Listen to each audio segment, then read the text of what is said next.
Hello. Hello, Queen. Hello, Phil.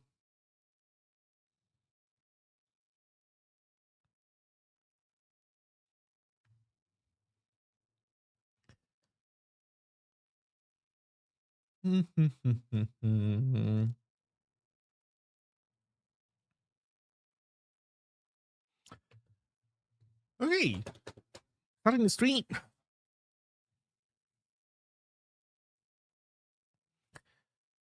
Do. So happy to see the no vibe coding tag. By the way, I don't know how to. I actually made that up. It was not. No, never mind. I think it. Wait, was it suggested? I don't. You know what? I do not think it was suggested. I think I made it up myself. I don't know if the list of tags that I see when I fill that field is just a hard coded list, or if it is based on like if essentially that list is extended whenever somebody creates a new tag and uses it. My point is, I don't think it was in the list. I think I made it up. I have yet to see another stream that has no vibe coding in it. I'm not saying that it's not there. I'll be honest, I haven't paid a ton of attention. You know what? I'll check out now, but I don't think people are using it. I was thinking to use slow coding. Oh. Hmm.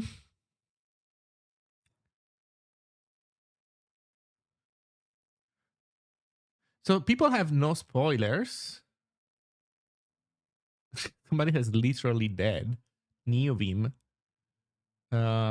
In development, beginner, first time, no backseating. No backseating. How do you do no backseating when programming? Like, how do you do backseating when programming? I don't know. There, okay. Vibe related. There's this stream has good vibes, although I don't know if this person is claiming that they are good at vibe coding or hi, Lord Skeleton. um. Okay, somebody has vibing, but again, are they talking? Okay, no, the good vibes, no, but this one vibing, is this vibe coding or is this? Oh, they also have chilling, so I'm guessing no, it's not about AI. This one has AI learning, AI training, but it's actually a channel creating tool assisted speedruns. So never mind, that's still another thing. Chill vibes, teaching beginners, okay.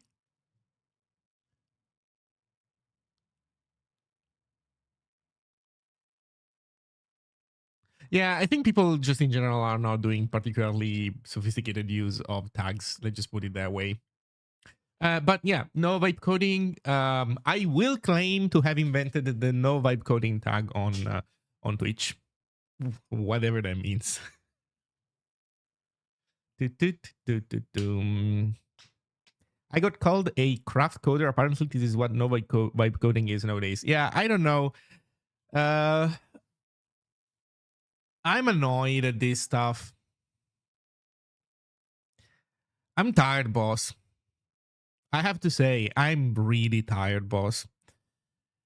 There was a discussion on Mastodon, I think earlier today, where somebody was annoyed at LLMs and was looking to replace software that is developed with LLMs with alternatives that are developed without LLMs. Um, and then somebody recommended Zine, but then somebody replied, "Oh, but I have seen Loris use LLMs," and so they were like asking me whether I was using LLMs with Zine or not. I don't know. I find it annoying because it's annoying that people like come and you know, they kind of look like police. They start investigating what you do or not. I don't like when people tell me what I should be doing with my stuff. I really don't like it. And I'm not claiming that my feeling with regards to this fact is the correct one to have. I don't think I am not confident at all that my feelings on these are well aligned with what is practical, what is effective.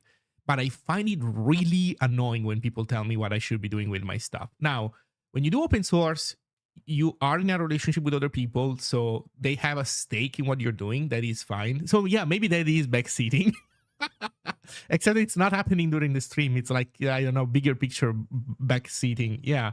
So uh so I find it annoying because even though I generally agree in the sense that I'm not really making much use of LLMs in my software, and I think it's ultimately detrimental to what I'm interested in. I find it really annoying when people come and start like investigating what the fuck I do. And somebody saw me with an LLM chat open one time, and yeah, and now they're up in my business, wondering what I'm doing or not. It's annoying. It's really annoying. And I get it. And again, still, I find it annoying when it's directed at me, but I get it because if I see a project that makes heavy use of LLMs, I myself will be skeptical. I will not consider that a positive thing. That doesn't mean that the project is garbage necessarily. But I will be more wary of what's going on because because it's it's easy for somebody to just do a very bad job at that, use LLMs and do a very bad job with that. So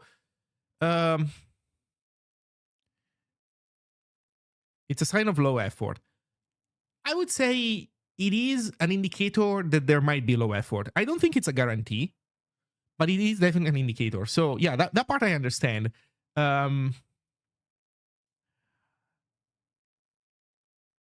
But yeah, I don't know. It's just annoying. It's just really annoying, and I hate it. I hate it because we're essentially, like, time has passed, but we're essentially back to the same situation where we were, a while ago when oh, you don't have a code of conduct, you're a Nazi. Oh, you do have a code of conduct. Oh my god, you're a fucking weirdo liberal communist. Can I live my fucking life, please? No, you can't. You have to choose a camp. You have to choose a team. You're either the blue spy or the red spy, the blue scout or the red scout, and you better choose quickly, because if you don't choose, I will assume that you are the opposite color. And we're back again to this kind of stuff with LLMs. I'm tired, boss. I'm really tired. And then here's the thing that I really hate the most. Like, I really think that some people should be run through a meat grinder. I hate the most that you have people who have a position of power who, are, let's say, minor celebrities, who make actively things worse. They stoke the fire of this fucking thing because they're stupid. Like, they're deep in their soul, they're just fucking stupid. But also because they have something to gain. Actually, maybe they don't even have that much to gain in like concrete terms, but at the very least, they have this thing where their own twisted personality really loves that. Hello, Raiders. Well, welcome to a good vibes stream. Hi, Toggle. Hello, everybody. I hope you had a nice stream, Toggle. What were we talking about? Nothing. I'm doing fine. I was complaining about the whole thing now where essentially people are policing whether you use LLMs or not. And we're back again at the situation where you have two camps, and everybody is out there telling you how you should be running your projects, and I find it annoying. I especially find it annoying when it's directed at me. Like, I have this visceral reaction when I am deeply annoyed at people that tell me what I should be doing, even if I agree with what they say I should be doing. Like, even if we are 100% on the same page with regards to that, I still don't want you to tell me what I should be doing with my open source projects. I decide what I should be doing with my open source projects. And so on one end, you have people that are annoyed at LLMs that tell you, oh man, you use LLMs, you suck. So what happened is that there was a discussion where somebody saw me use Claude or something a while ago when I was doing the macOS Objective-C stuff, I guess. And then they were asking me whether I was using LLM, whether I was vibe coding my static site generator, which I'm not. Also, check out the tag, no vibe coding. We don't vibe code on this stream. And you know, I'm on board in general. Like, yeah, I don't want to vibe code my open source projects, but still, I'm annoyed as fuck that people are like investigating what I'm doing or not. It's annoying. I get it. Again, I get it because I do think it is understandable. It is reasonable to be skeptical of projects that are vibe coded nowadays for a variety of reasons, but I think it is understandable. I'm still annoyed when it's directed at me. And then on the other side of the spectrum, you have the people that essentially tell you that you're an idiot if you don't do agentic coding. You're an idiot if you're not giving 300 euros a month to Anthropic or one of the other companies. I just want to live my life. And everybody is telling me how I should be behaving in my open source projects. And I feel like this is betraying what I personally like the most about open source, which is I do whatever the fuck I want with my software. And actually, look, I'm even giving it out for free. So why do you even have to complain, man? And I really think that this is a form of kleptomania. Like, I really think that the people who engage in this behavior are ultimately, they're kleptomaniacs. Like, they put their hands on your stuff and they think, oh, you know what? This, since you put it out for free, then this is mine now. And I decide, you know, how this should be run. It's like, no, man, this was never yours. You have a license to use it for free. You have an awesome license. So, but this code is not yours. This code is mine. So back off. And right before you people joined, I was complaining that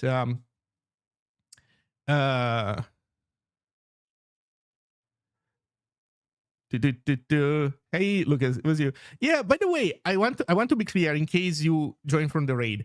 I do think that your concerns are legitimate. As I said, your concerns are absolutely legitimate, and I do it to other people as well. Not necessarily with the same set of values, like reasons for you to do it, but I also do it to other people. I just find it irrationally annoying when it's directed at me. I just find it super annoying. And to conclude the recap for the people that joined from the raid, the thing also happens from the other side of the spectrum. I actually, the other side of the spectrum, like in this particular example, I find even more annoying. I was thinking of the blog post from DHH, where he's saying that it's a form of classism to not accept vibe-coded PRs. And it's like, fuck you, man. Fuck you. God damn it. I hate it so much. So I don't know. I just want to live my life. I want to use LLMs whenever I feel like using LLMs because look, here's another problem. I do think that if you really want to be skeptical, like if you want to move a criticism to LLMs, you need to try them. I personally would not feel comfortable making judgment over whether you should use or not LLMs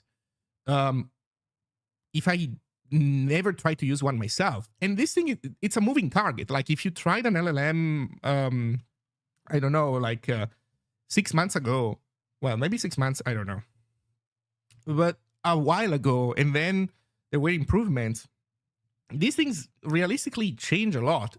Now I have yet to see a jump where, you know, my mind explodes. I find that these things were obviously surprisingly clever the first time I saw one, and then the cleverness has improved over time, but I don't see like an exponential growth. I see what I perceive as being marginal improvements, sometimes by good margin. So like the practical utility of these things, if you're doing like consultancy, increases over time.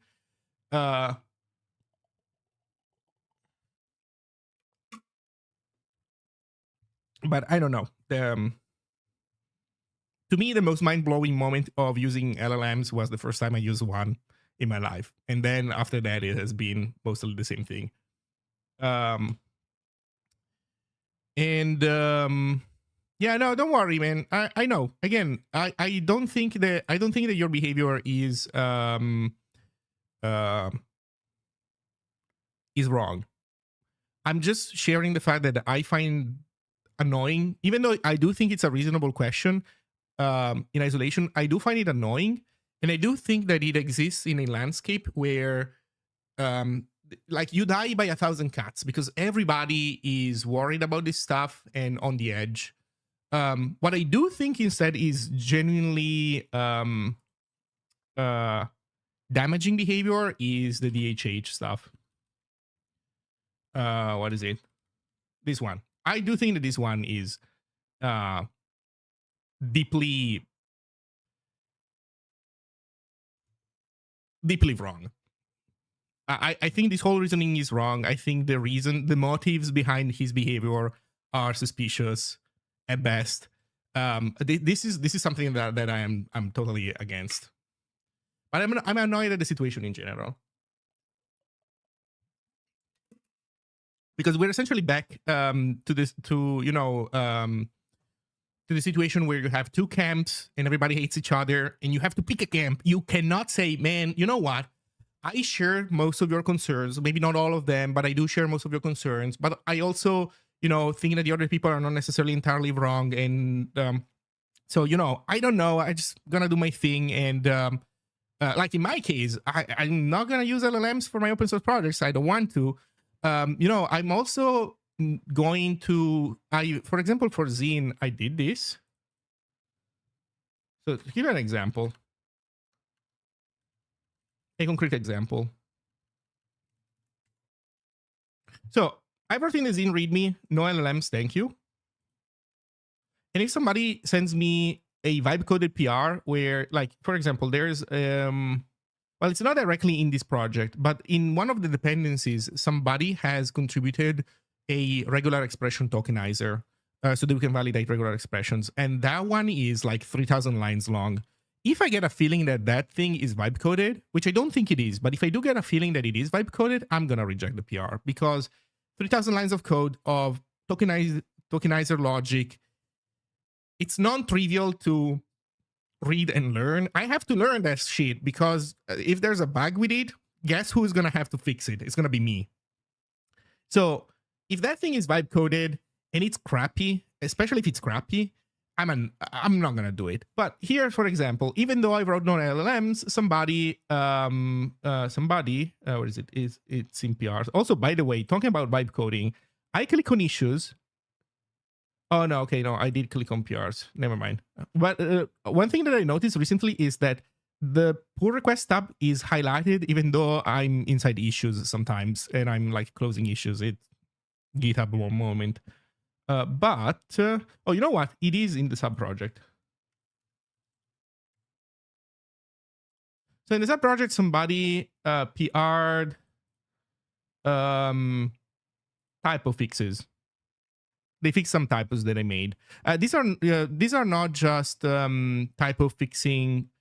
Like, oh, you have a typo in the README whose value, like, and fixing a typo in the README is like, I mean, it's better than nothing, but it's not, usually dramatically useful. In this case, it's fixing typos in my diagnostics in the LSP. So yeah, that's more relevant. And this person made the PR, and I see codex, so I'm guessing this person used an LLM to the LLM noticed the typo, and I don't know what the process what the process was precisely, but they noticed the typo, and then they double check that there are no other misspellings of the same kind and whatever. I don't know. This is an LLM assisted PR. Am I going to close it because, like, on principle?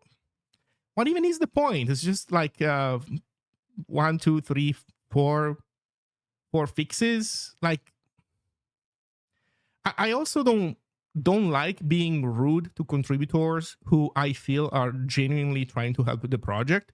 So as I said, I don't want to pull in complex logic that has been vibe coded, that has good chances of being subtly wrong in annoying manners. But I also don't feel like going to this person saying, well, no LLMs, how dare you? It seems bad. So I'm inclined to be nice to people that want to contribute to my open source projects. So long story short, I don't even want to follow the no. I want to ask people no LLMs, please. But I also don't want to treat that as a super hard rule in my projects, by the way. And to be clear, this is my projects. This is me. You do whatever you want with your projects. So I don't know. It's weird times, really weird times. Hello, Matt. Oh God, what are you reading? I don't know. Are you talking about the HH thing? Yeah. Well, I already complained about this blog post the other day, so I'm not gonna get into it too much. But I do think that people like the thing that I find particularly annoying is that I think this is kleptomania. It's a form of kleptomania when people come and tell you what you should do with your property as if it were theirs. I think it's a weird form of kleptomania. Which, by the way, I find extra hilarious when the people that engage in that behavior are people like DHH, who you know are definitely not socialist or or something like that. They are definitely people who have a very strong understanding of what is private property, but somehow they just have this need to put their hands, their grubby hands, on your stuff, and that I find annoying. You know what? The reality is that everybody's a socialist when it's other people's property, apparently. Anyway. I think Michelle Hashimoto has the best take regarding LLM usage. I believe so as well. Yes.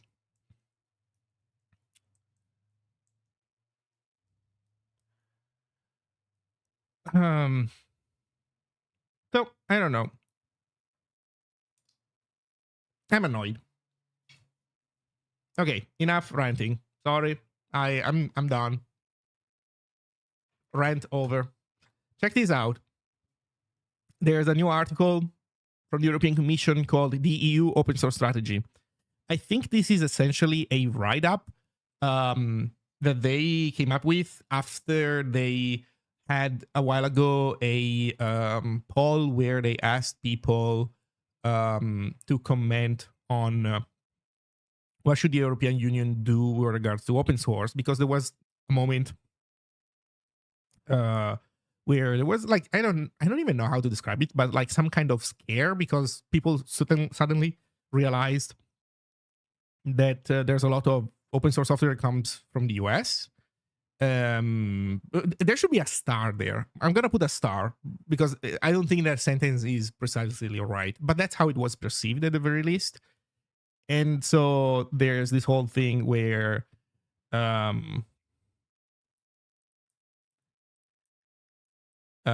where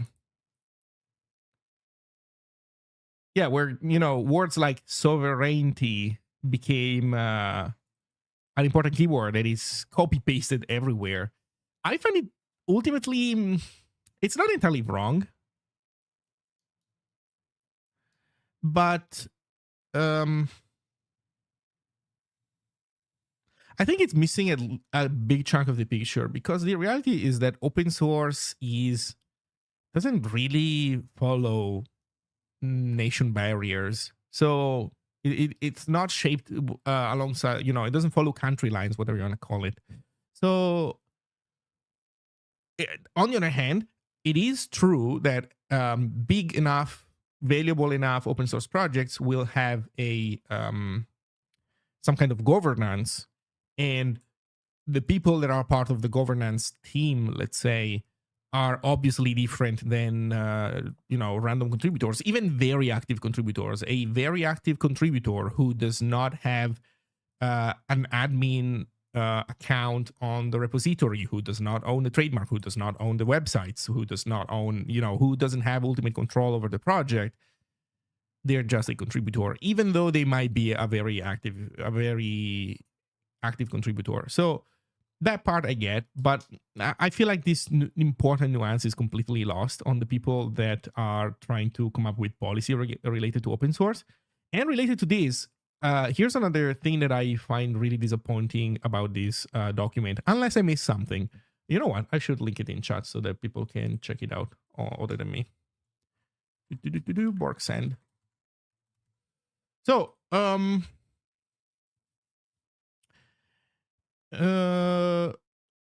thing that I don't like here is that okay, who benefits from a buoyant open source ecosystem? That's one way of describing it, I guess. Buoyant. I get it. I get it. It's the like tide lifts all ships kind of thing. Still, whatever. Public administrations, sure. Businesses and small medium enterprises. Does business imply being bigger than an SME?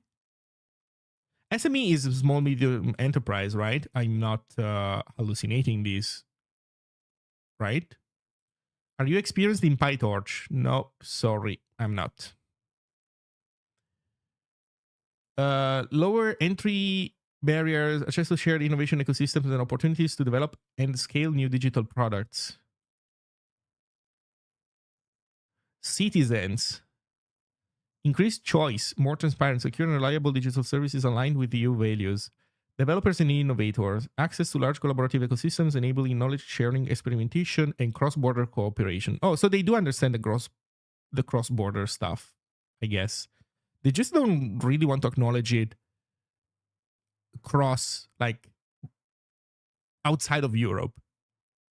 At least in the document. I don't know. Maybe they understand this and they just did not surface this. They decided that it's not important to surface this nuance in the document. I don't know. But in any case, what are the current challenges? What is the concrete approach of the EU in an open source strategy? Key areas of implementation include promoting open source solutions in key EU policies like the EU digital identity ecosystem. Strengthening collaboration with member states, in particular through the European Digital Infrastructure Consortium for Digital Commons. Okay, makes sense. This part I think general makes sense. Making public administrations anchor users and contributors to open source through procurement guidance, open source friendly tendering, strengthening the open source program office and its networks, reusable public digital assets. Okay. Supporting the development of new open source building blocks in critical technology areas, ensuring long-term maintenance of critical source components, notably through stewardship and EU assessment framework. What? Dependency analysis and an open source maintenance instrument. Improving skills for working with open technologies, including support for open source development and contributor mobility through programs such as Erasmus Plus Program 2027.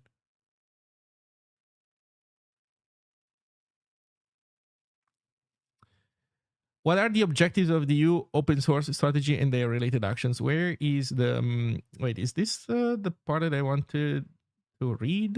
I think it might be. Sorry, let me just double check that I'm not missing anything. Yeah, it's not particularly long of a document. Okay, the deployment and uptake. Scale the open internet stack, a catalog for open source solutions that are in line with EU priorities and rules. Support uptake of open source initiatives to proprietary solutions together with member states and digital commons EDIC, cloud workplace tools. Secure email, decentralized social media, promote open source, blah, blah, blah. Prioritize open source funding in key areas like semiconductors, operating systems, cloud. Why operating systems? Is Linux being considered American? Or like non-EU enough? Or rather, too much non-EU? Cloud, AI, cybersecurity, and future internet? It's future internet. Oh, there we go. I think this is the part that I wanted to talk about. This is about getting rid of Windows.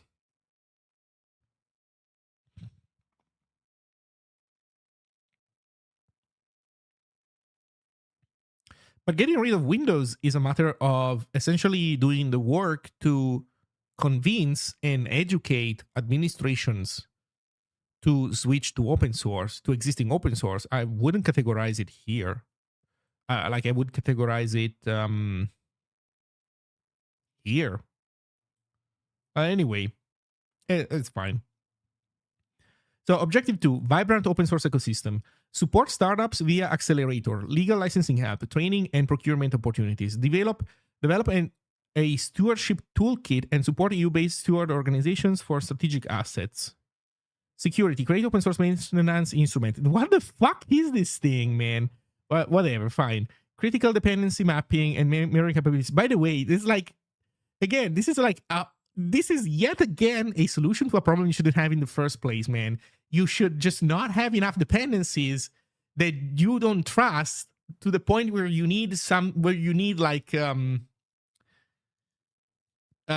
dependency security auditing thing. God fucking damn it.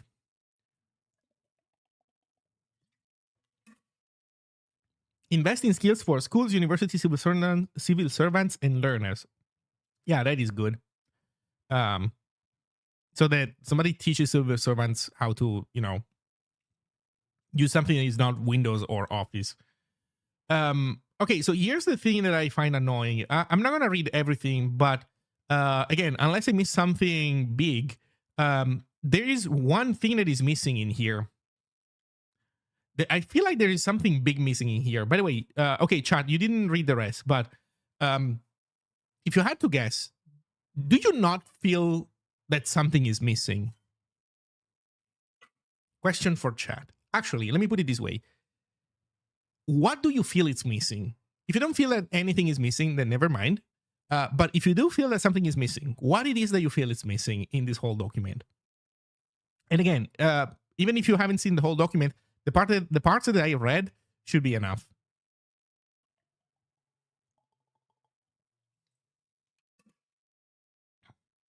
Where are we going to host those projects? Answer. Question. Where are we going to host those projects? Answer. In one of those data centers that goes on fire regularly. So I think we have two of those that I know of. One is OVH, and the other one is Aruba in Italy. Yeah, both love going up in flames from time to time. So I would say we can pick either, or we can do redundancy. We put backups on the other one, and we hope that they don't catch fire at the same time.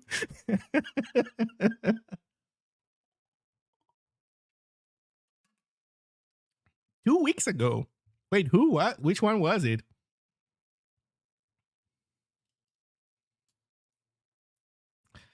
So money. Well, they don't. I mean, they do talk about money. You can be confident that behind these things, some money will be moved. Like whether it is going to be enough money or not, whether that money will go anywhere near where it should go. Of course, open questions. But I don't feel like they made the mistake of not understanding that some money needs to be spent on this. And I mean, you can see that they have here. They say invest. They talk about stuff. So no, they understand that some money is required to move this thing forward. Okay, I don't see any comments. So I guess nobody feels like there's something missing. I'll tell you what I feel like it's missing. When they talk about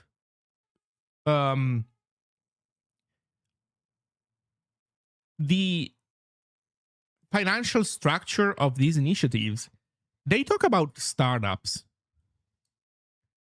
Startups are fucking bad for open source. They're fucking bad. They're not bad all the time. They're just bad 80% of the time. I don't see any mention of non-profit organizations.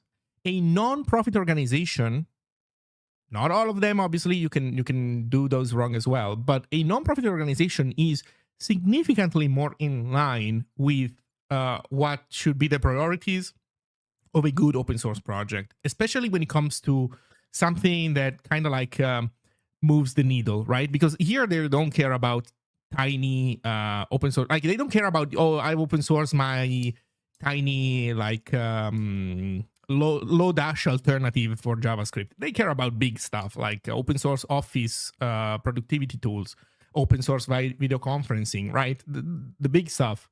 Or maybe not exclusively, but obviously that is at the center of their interest. And you don't want startups to be running this fucking thing. Or rather, you know what? Maybe you want some of that. It's fine. But you cannot completely forget or not understand that virtuous open source, a lot of it goes through nonprofit organizations like foundations. Think of Blender. Like, okay, maybe you should think of Zig, but if you want a like more notable examples, think of Blender, for example. And as a counterpoint, you don't want critical open source infrastructure to be a asset owned by a startup, because they're gonna sell out to Anthropic, and then you're left in the dust. And then vibe code the shit out of what they're doing, and you're left completely in the dust. So and I find this so funny because like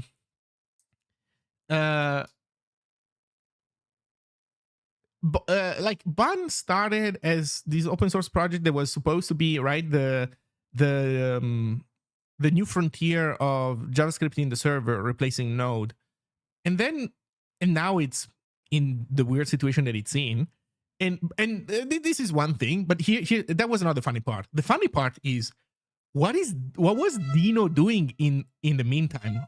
Because you could, I do personally think that Bun now is, in terms of its the chances that it will be able to replace Node, I think that the moment they were bought by Anthropic, those chances lowered. They have a fuck ton of money behind them, so I guess that is good. But I think that because now they are a component of a bigger system, the priorities that they will have, the fact that it still is an asset owned by a company, even though the code is open source, the governance is not. It's not, a thing where you have people. It's Anthropic employees and Claude who work on Bun now. So you would think that Dino now has a chance, right, to finally punch back and surpass Bun. But no, that is not what's happening. Dino is falling apart. So 2 out of 2 things that were supposed to be a replacement for Node are neither of them looks like it's gonna do it. Dino, looking at how things seem to be going lately, might even just straight up fail. I don't know. And I hope that before they do, they will try to put Dino in some kind of nonprofit organization, although I don't know who will give a fuck at that point. But despite all its flaws, it seems that Node has survived both Dino and Bun by doing nothing, because all it had to do was keep existing, keep doing its own thing, and just wait for these 2 other things to self-destruct, which they both are in the process of doing. They are both in the process of self-destructing. And what is the thing that grants Node this power? Just the fact that it has a foundation, it has an open governance model, and well, I mean, it's the standard, so it just keep on winning in a sense. Again, I'm not saying that Node is amazing and there was nothing that Dino or Bun did better than Node. Both Dino and Bun had significant technical advantages over Node. Well, still have today, I guess. It's just that was not enough, because while we software engineers tend to think about this stuff first, the business stuff is as important, if not more. So I think it's a really bad thing that this open source, that this European Union, I don't even know what to call it, memorandum, blog post of intents. This blog post of intents, I find it really bad that it does not seem to want to say anything about non-profit organizations, and instead it talks about fucking startups. LARPing the United States is not going to make the European Union better. You have to do your own thing. You need to leverage hard the things that you're really good at, and you need to compensate for the things that you're bad at. And doing this, I don't know. We're just not good at this. That should not be the first thing that comes to your fucking mind. Anyway. In Germany, the main institution which is funding open source is the Prototype Fund. Their main focus for a long time was prototyping, as the name suggests. People told them that they should really fund infrastructure projects like OpenSSL, zlib, curl, this kind of stuff. Will they also fund Ladybird? I have no idea. I would not be surprised if Andreas and people involved in Ladybird will be able to find their way into this kind of stuff. Down here, they link the various things that already exist, like NGI, Next Generation Internet Initiative. This is already a thing that gives out funds. Have they funded Ladybird? You know what? I actually don't know. But I think we can check, because if they did, there should be their logo on the Ladybird website, right?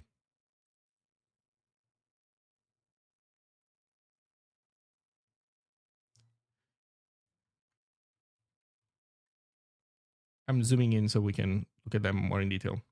So, Platinum sponsors, Futo, Shopify, Cloudflare. Cool. AI for individual rights. What? Fine. Proton VPN. God damn it, man. One Mackler? Wait, what's Mackler? Wait, is that without something? Is this like without prejudice? Realtor. Wait, is this like no landlords? No, but Realtor is not a landlord. Realtors is like it's just the intermediary, right? So without Realtors, no Realtors. Is this like a thing about no like skipping intermediaries? Can I see an English version of this?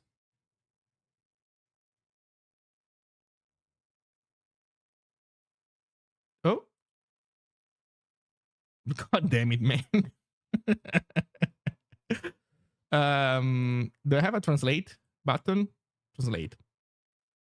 Selling and renting real estate without real estate. Wait, it's an actual. Okay, I thought it was some kind of analogy, like awesome analogy. Even though I would say no landlords, no realtors, but still, you know what? In the interest of making incremental progress, I would fine with keeping landlords. If in the meantime we can get rid of realtors. So I thought it was like this awesome analogy. Instead, it's like literally what they are. Whatever, man. So Silver, Michel Hashimoto, Paul Copperstone, 37 Signals, of course, DHH, Code Rabbit. So I would assume that no, the NGI fund is not listed here. They might have like a personal connection. In any case, so will the open source will the European stuff found Ladybird? Probably. I will say though, I'm a little bit skeptical of where Ladybird is going though lately. They announced the other day that they have completely closed PRs. They don't accept PRs anymore. We will no longer accept public pull requests. From now on, code changes to the Ladybird code base will only be introduced by project maintainers. So yeah. As part of this change, we will close all currently open pull requests. So it's by being a 501c3, it's a US thing. Yeah, that is a good point. Although, there's a lot of there's a lot of companies that end up incorporating in the US because it's convenient for a variety of reasons. But you know what? There might be a filter for this kind of initiative. So yeah, that might be it, actually. Yeah, no more PRs. They completely shut off PRs in Ladybird because they, well, the reasons provided is that, well, the reason provided is that because AI exists, and so since a browser is a sensitive project where attackers like malicious third parties might have, well, do have an interest in introducing backdoors and vulnerabilities that then they can exploit. They're saying that because of AI, it's very hard to detect this kind of stuff in a development model where AIs are involved, and so they're closing off everything. I think they could just say no to LLMs and consequently just accept human-sized PRs, and then the core team members can keep vibe coding as much as they want. But they did not go for that model. I personally find that there is a hole between the reasons stated for the change and my understanding of the mechanics of this. I do personally think that it is really bad for a open source project and a non-profit organization to completely close off their development model. I think that it is something that you're essentially throwing away what is probably the main advantage that you have compared to other software development models, while you still keep all the downsides, but then you throw away the biggest upside that you have by doing open source. And that seems, I don't know, that seems short-sighted to me. And I'm saying this because with Zig, we are deliberately doing the opposite. We still think that this development model, like the quote-unquote proper open source development model, we still think it is legitimately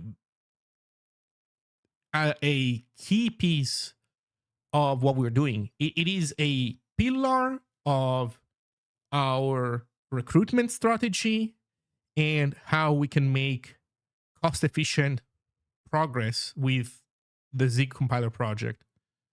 And Ladybird is going the completely opposite route. So again, my point is not just disagreement because, oh man, they think they don't share my same perspective, so I hate them. I am genuinely convinced that is, since I'm convinced of what we're doing, I'm convinced to a point where I cannot fathom a project really doing this and not suffering some bad consequences not in the short term, but in the medium to especially long term. I cannot imagine that not being hugely detrimental.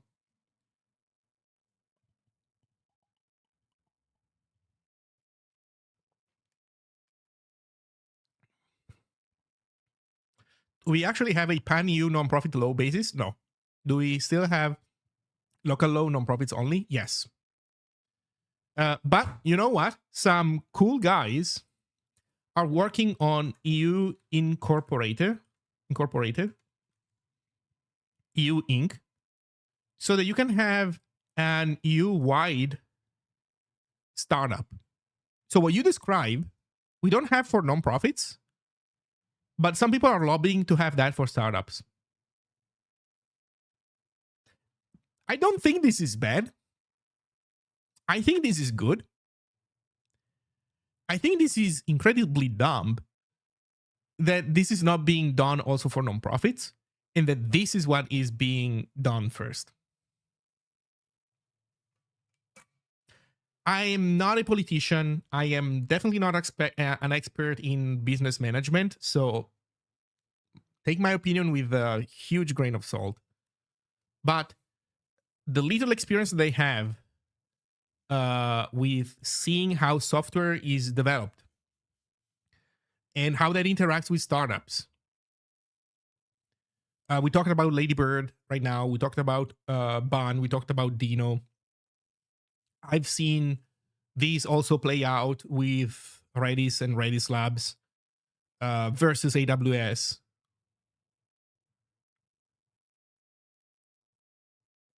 In Europe, we're just not good at this. And even the people that are good at this being startups and co, are generally not a good fit for open source. It's not a hard rule. You can make a startup that does open source software and you do it well, and everything and everybody involved is happy. But you really need to play your cards right, and you need to have a type of product that can really support that development model, and not many products can really support that development model, which, to be clear, includes the fact that you need to start a company where services sold around the product, not the product itself, because you're giving it out for free, it's open source, but everything around the product has to be valuable enough, has to bring in enough money so that you pay your VCs back, so that you have a shot at paying back the VC with whatever multiplier they expect on their original investment. If you don't have something that has an opportunity to do that, your only options are crash and burn or sell out. I think that Bun and Dino never had a business model that could even remotely make VCs happy. So in the end, what they were chasing necessarily was a buyout. They did have some kind of business model. It just was not particularly solid. And their business model, which is like, you sell cloud services connected to our specific runtime, that only has a chance of bringing in money if you become the new standard. So they essentially, it's a winner takes all type of thing, where they have first to get to the winner stage, neither of which was able to get anywhere near close to. And so unless you do that, you don't even have a chance. So it's like gravity.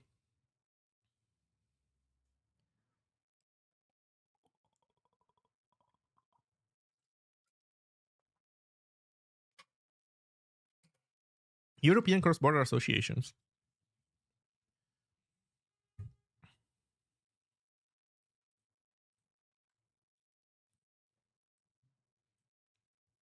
Legislative train schedule. Jesus Christ. Talk about making things easily understandable for normal people and like interesting and enticing, huh? Proposed directive on European cross-border associations. 2023.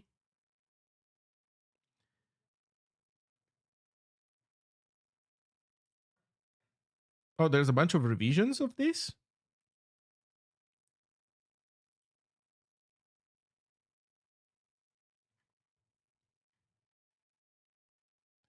Rapporteurs. Wait. Why is there a French word on my webpage?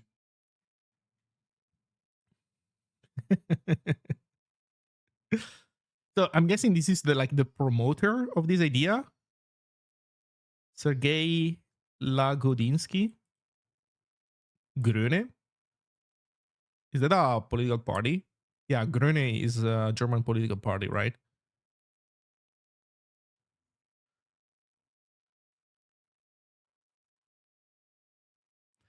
Blah blah blah blah blah blah blah blah blah blah blah blah blah blah blah blah. Oh my god! The CLS identified 3 ways forward for co-legislators. To base the entire proposal on Article 352, which is available where no specific legal basis applies, but powers appear necessary to achieve one of the 3 objectives, or to split the proposal in 2. one on the same thing, one on 114,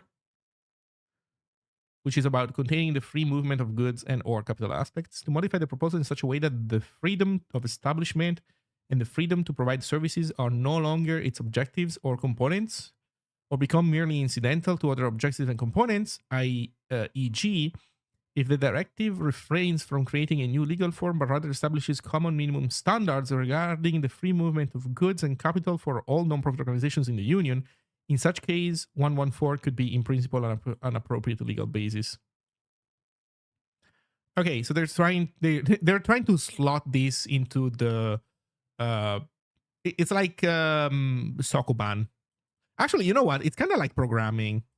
I do think that we don't realize it, but software developers are essentially like high frequency lawyers. Or you could say that these people are, I don't know what to call them, slow programmers. I guess I like the high frequency lawyer analogy more.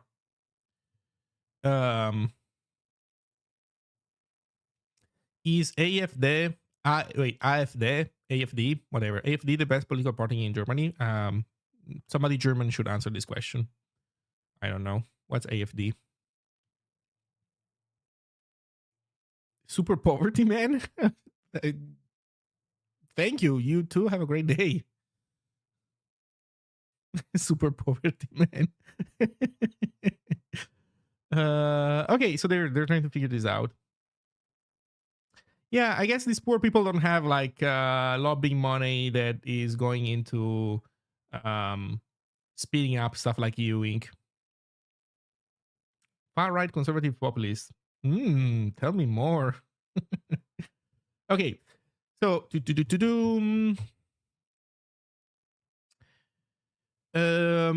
what do we do?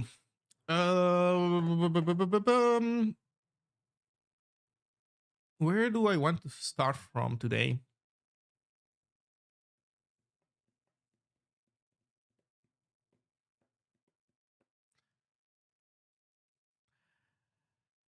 Okay, I have an idea. How about we stop talking about German politics with all due respect, my friends?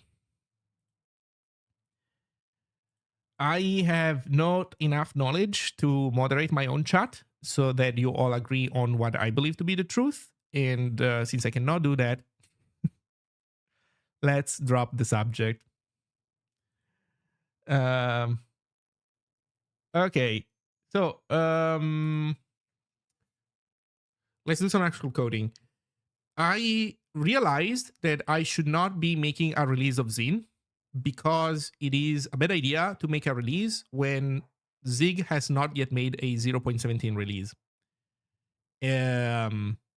I did a release of Super HTML and I've already broken 2 package managers, or no, I haven't really broken the package manager, but I've annoyed 2 package maintainers at least. So, lesson learned: do not, if your software is being packaged by other people and you don't want to make their life harder, you should not make releases that are based on a non-released version of the compiler.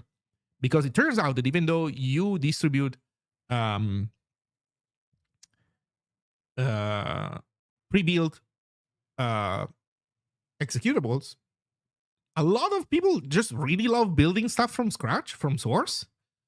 And they won't be able to build your thing from source if they don't have an access to the compiler. So they need that. Lesson learned. So I'm not gonna make a release of Zine yet, but we can improve things. I actually fixed a couple of bugs earlier today. So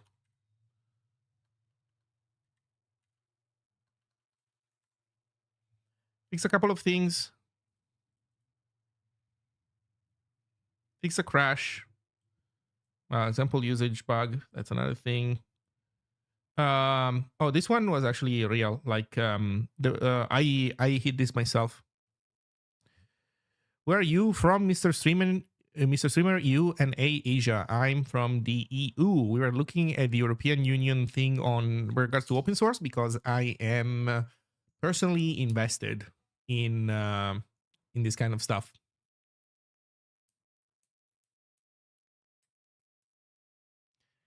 Do-do-do.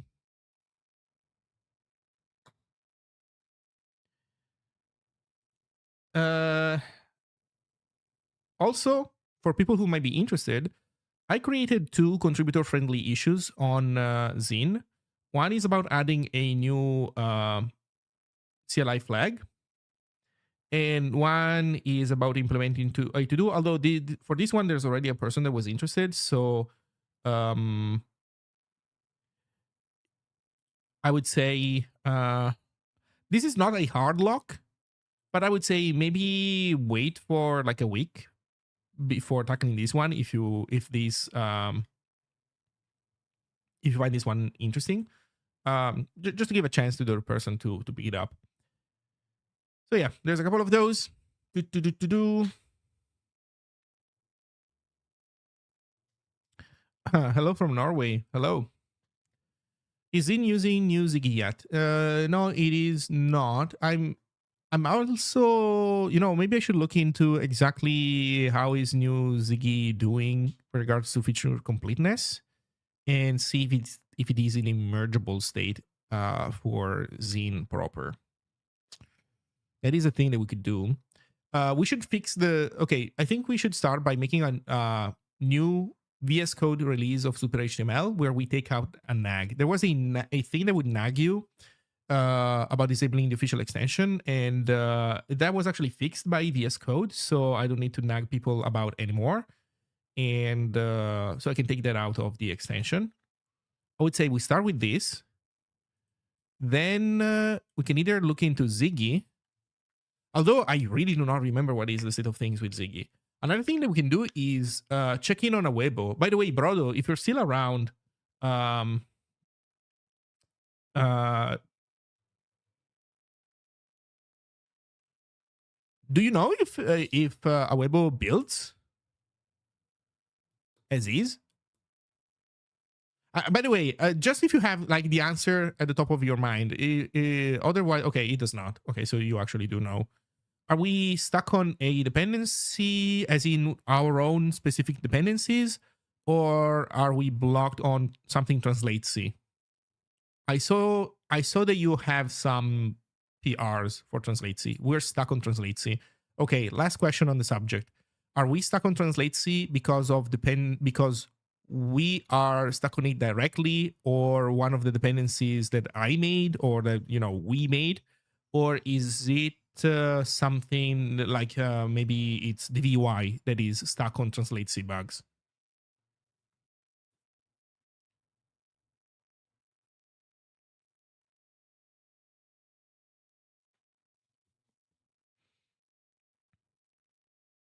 No, there we go. They're Teufel, classist as usual. If it's ARM and macOS, who cares? I'm joking, by the way. You don't recall. Okay. I'm actually looking forward to being able to resume development of a Weibo. It's good.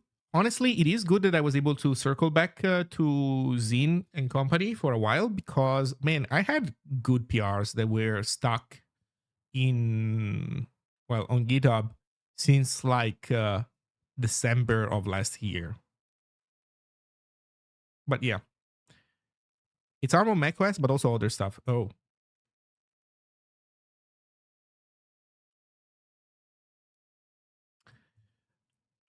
okay. By the way, I was testing the new build of Zine, and it takes 30 milliseconds to build my website. 28, 30, 27.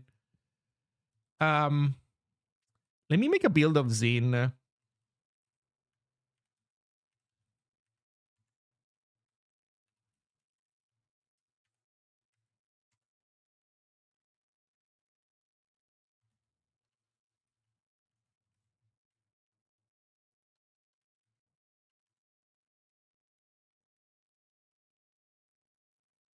Let me make a build of Zine with Zig 015.2.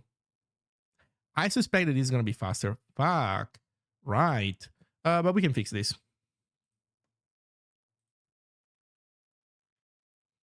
We just need to change the domain.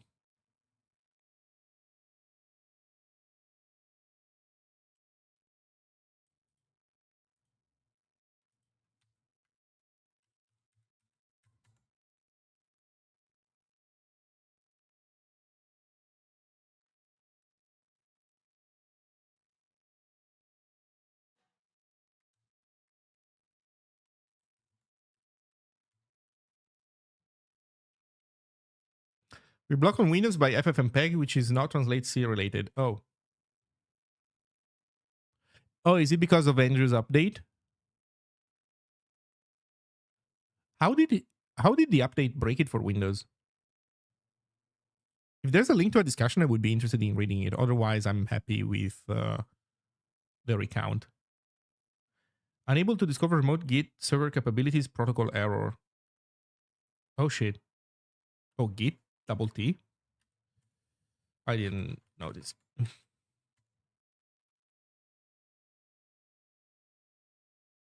The update will hopefully fix it. Oh, so the bug was there before? So you're saying that FFmpeg never built for Windows?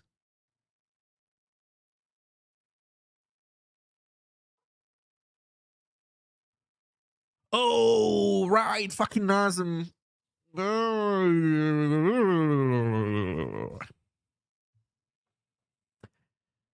Right.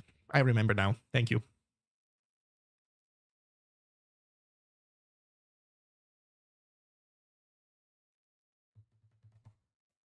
Okay, so chat. What do you think old Zin will how do you think old Zin will fare with building a website? 27, 30, 28. What do you expect? Faster, slower, or same? I want a numeric bet. So I'm gonna do 4 runs. I'm gonna do a warm-up run. Actually, I'm gonna do 2 warm-up runs and then 4 actual runs that we're gonna average. We're gonna like you know, speedball it. I'm not gonna do the actual math, but I want to see in nanoseconds. No, it's not gonna be nanoseconds. We're gonna still stay in the milliseconds. But the question is gonna be the 0.15.2 Zig version build of Zine faster or slower? Use your VM and run it in poop. I can run it in poop also here. I have the macOS functioning version of poop.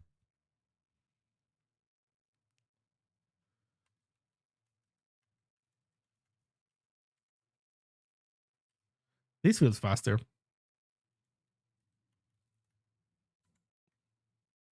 Yeah. We lost a good 5 to 6 milliseconds updating Zig because of the new I/O stuff.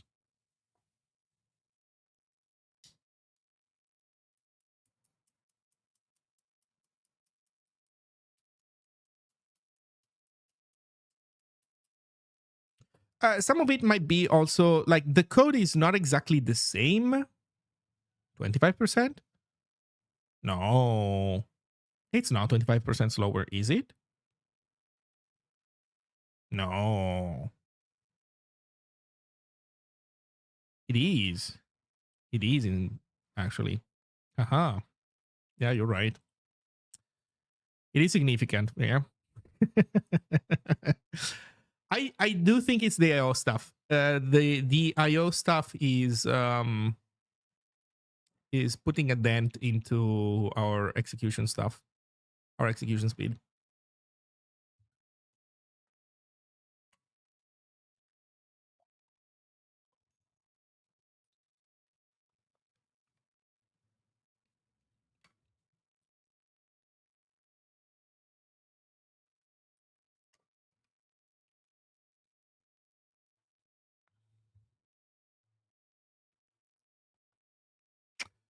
Yeah, something to keep in mind. Oh well. I would say one thing though.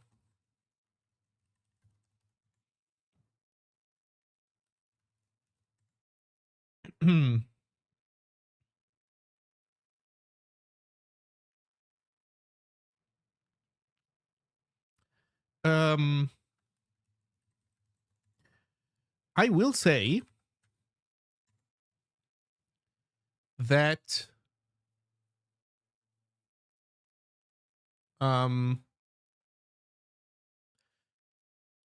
Zine right now is nowhere near as fast as it could be because I have almost done no data-oriented work.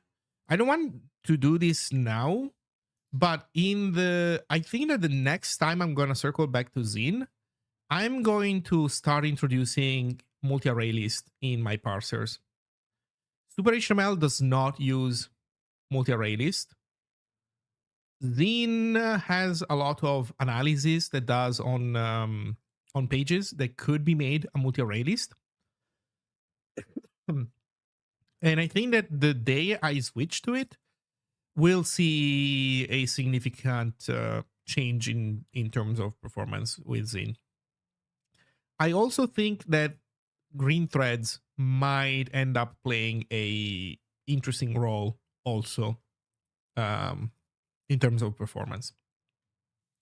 And there are also some adjustments that I know I can make with the way that the page analysis pipeline works that could also provide some speed ups. Oh, and lastly, I have a very crappy at home implementation of a task queue that I've been using. I think that if we were to make that one good, that also would provide speed ups. So I think that it is not unrealistic to be able to push below 10 milliseconds for building stuff like my blog post. Sorry, my personal blog, not post. The whole personal blog. But it's work that needs to be done.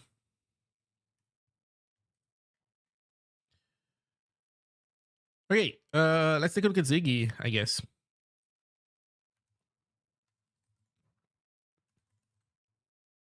Another thing that I would like to do maybe is get rid of the last Hugo website that I have. I have a website which is still a Hugo project, and every time I have to touch it, I die a little bit inside. Yeah. Or, okay, no, I actually have another thing that I want to do before Ziggy. There is one thing related to SuperMD that I have yet to fix. So here's how it works. Actually, it's been a while since I did this. So if I go to the Zine website, which I haven't touched in a while.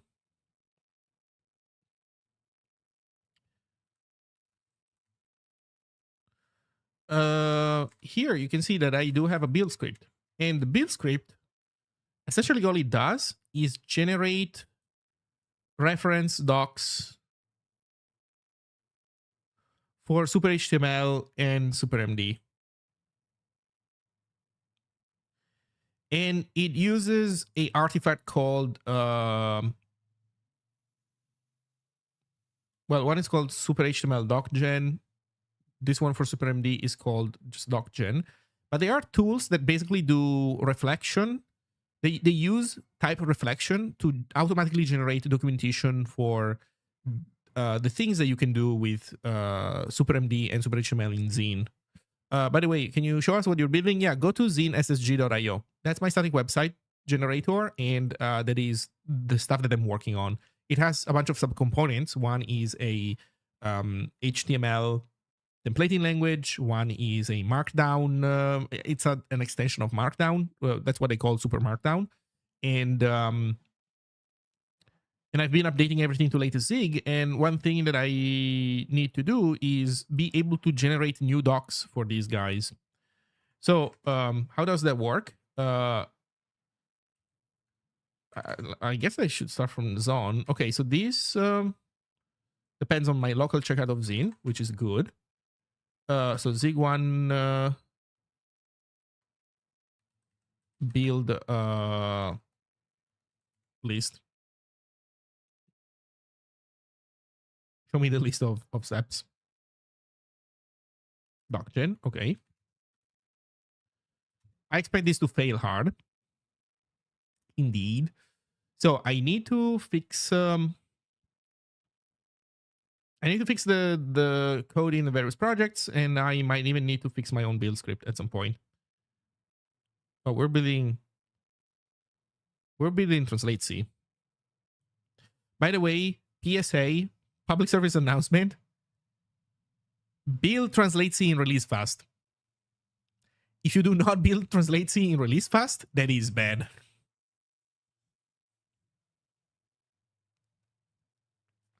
Because it will take it forever to macro expand headers.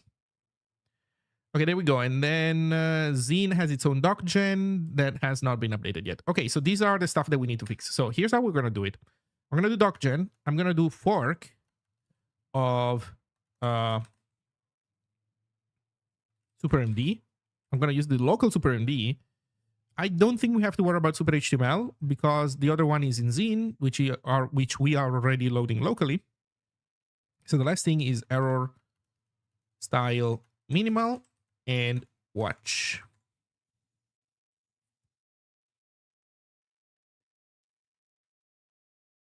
Okay, there we go. So let's go in supermd and start fixing stuff. Docgen Zig. Yeah, I just have not updated docgen whatsoever. Oh, okay. In the past, I have updated something, but then some other stuff is not yet updated. There is no info fields. Right.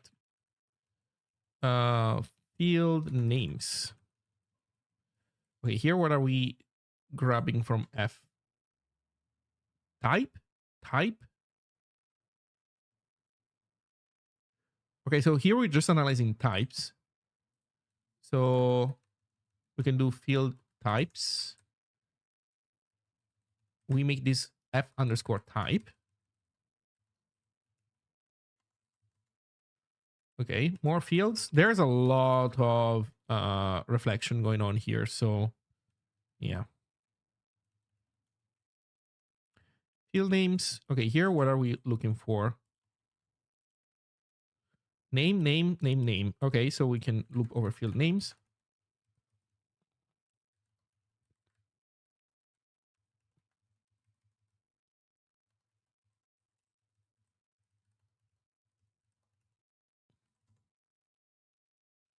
There we go, another one. Field types.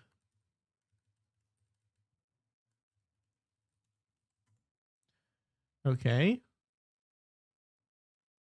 There's an extra S in here.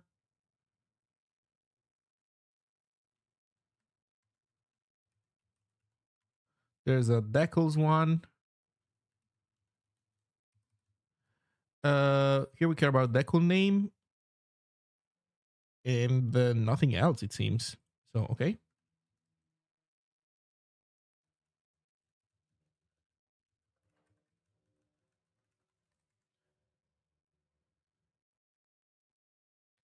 This might be it. One compilation error. And it's still in supermd utils. Error enum blah blah blah has no member named content.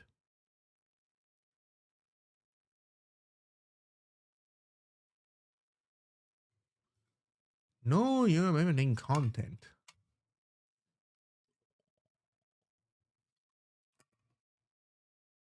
Hello X2.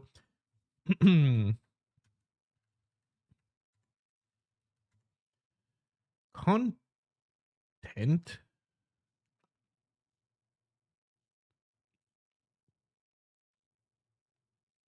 Content.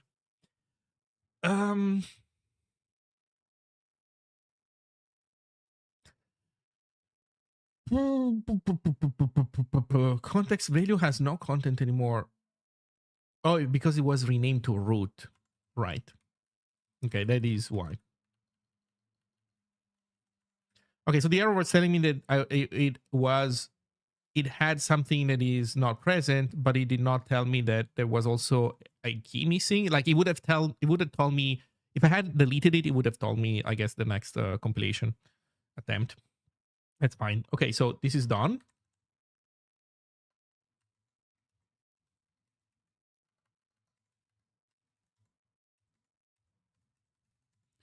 Okay, let's look at this docgen. Oh man, this poor guy. CD process init.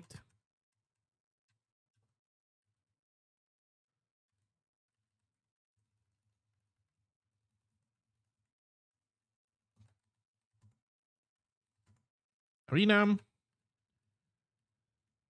const args equals init dot minimal dot args dot to slice arena catch catch okay, I mean, I don't think that makes much of a difference, but sure. IO CWD create file. I think this is did we really have io.cwd?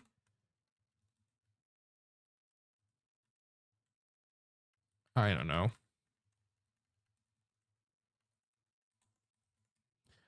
IO outpath blah blah blah file close. I think this guy also wants IO.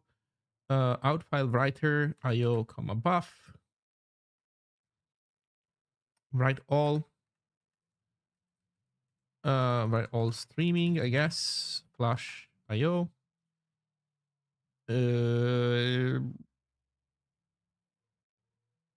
Yeah. That is pretty much it. Minus the reflection stuff, maybe.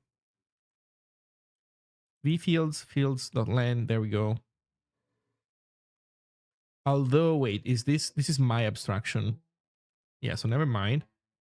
Where's the proper? Oh, there we go. Here it is.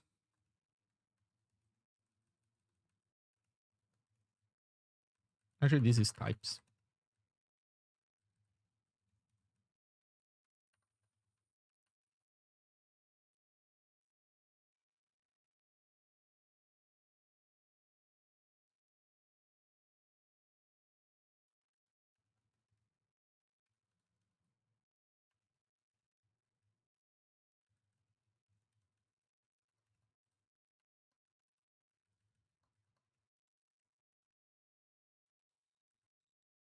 This is not too bad.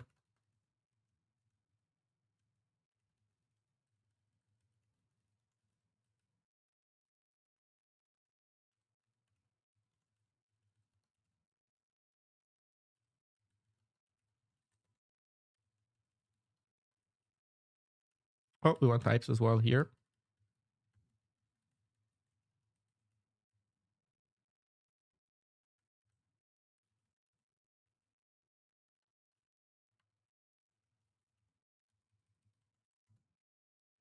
Okay. Are we good now? Now, incompatible types and no return. Oh, I'm missing some parentheses in catchum, am I?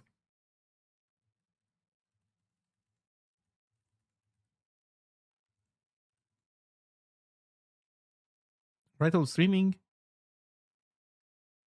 in io.writer.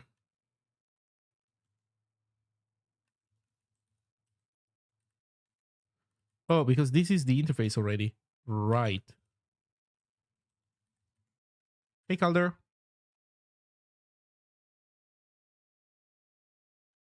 .me. There we go. It happened to me a few times.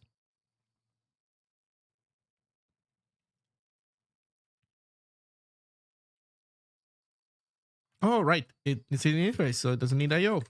Okay.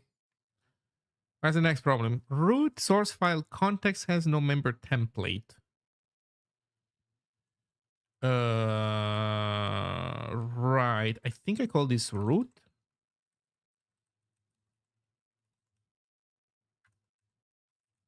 Wait, space rename? It moves me there? No, man. Oh, no. ZLS, what are you doing? Space rename makes me try to rename that.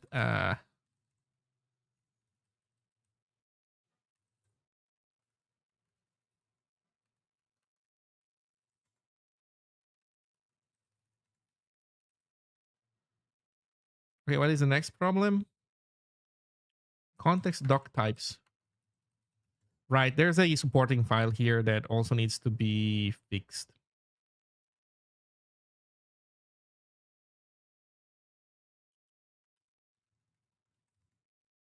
Okay.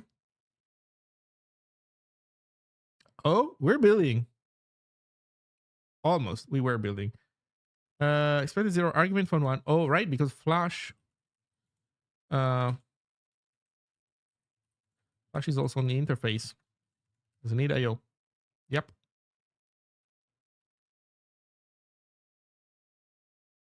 There we go. Okay, we built. And that has modified our documentation markdowns. So we know that since the last release, we have introduced minus on integers. This is Super HTML stuff. So in Super HTML, you can do minus on numbers. Then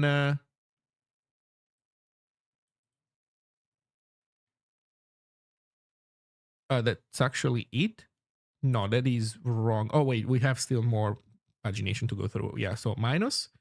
Then yes, we have added support for audio with all the audio related functionality.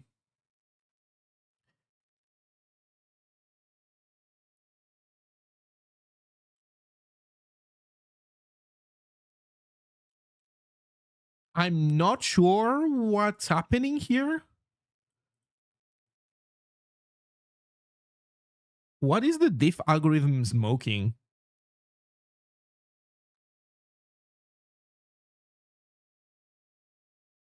Trailing white space?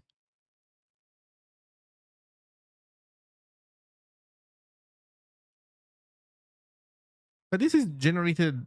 This is not edited. Like, it's not like I run an auto formatter in my editor and that has messed stuff up. So what is going on with this diff, man? Typos? Maybe these are fixed typos and I'm not seeing it, but there's a typo being fixed somewhere.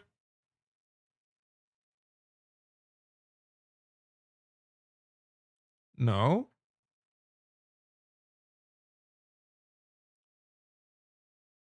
I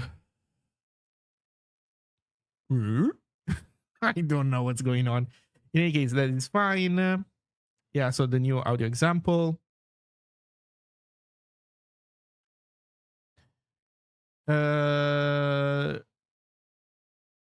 What the heck is going on, man? Anyway, audio explanation, yeah. And this is it. But I don't know. So that's how it is. In any case, so we unbroke also these metaprogramming tools, which are necessary right now for docs. That's good. Weird.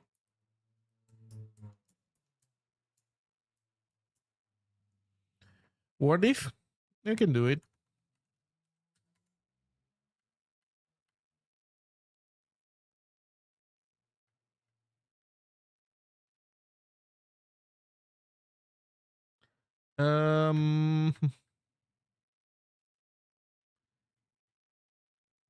What if regex dot?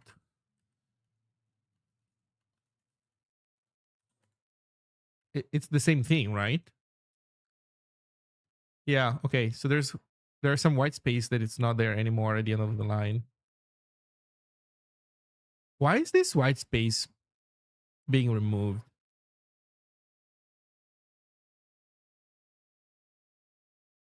Oh no. Okay. Wait. I get it. So here's what happened. I did have training white space where in the Zine source files where the strings are defined, they are decals that exist in struct definitions. Those had the trailing white space. A commit removed the trailing white space. That was actually a PR, a contribution from somebody. And so that has caused the super tiny diff change in what we're doing. By the way, wait, is this different than what I was doing?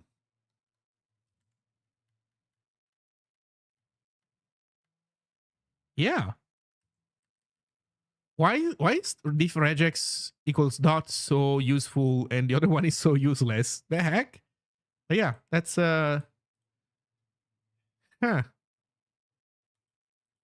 nice. Thank you. Okay.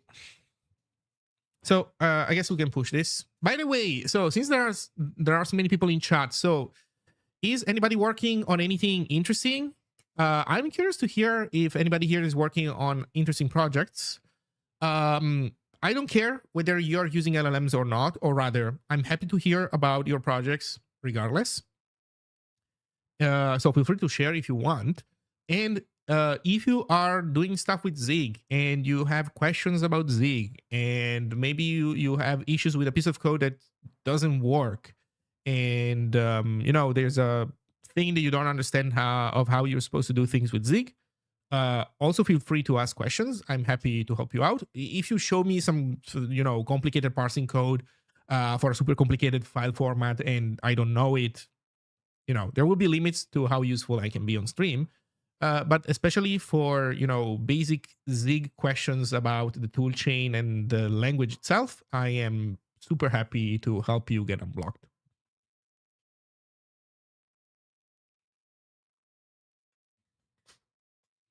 Dertophel is only working on Zig and and my stuff. Okay.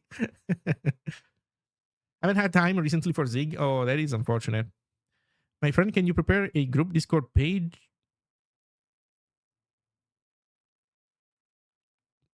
What? YouTube channel? I join you. I do have a Discord server. Go to zinssg.io and you will find there a link to my Discord server. Community. And here there's a link to my Discord server.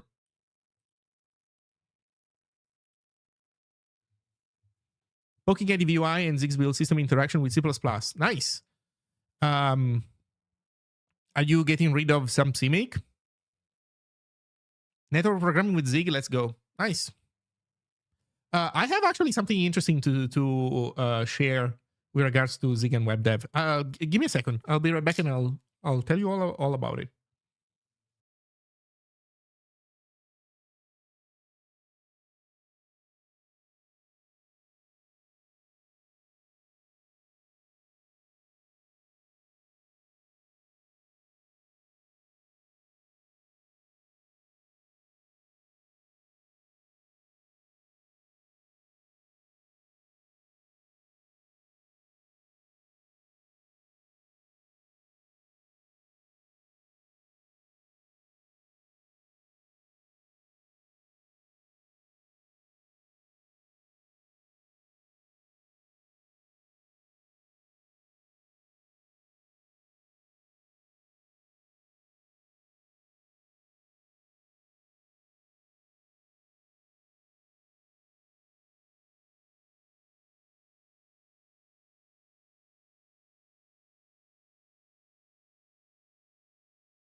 Okay, I'm back.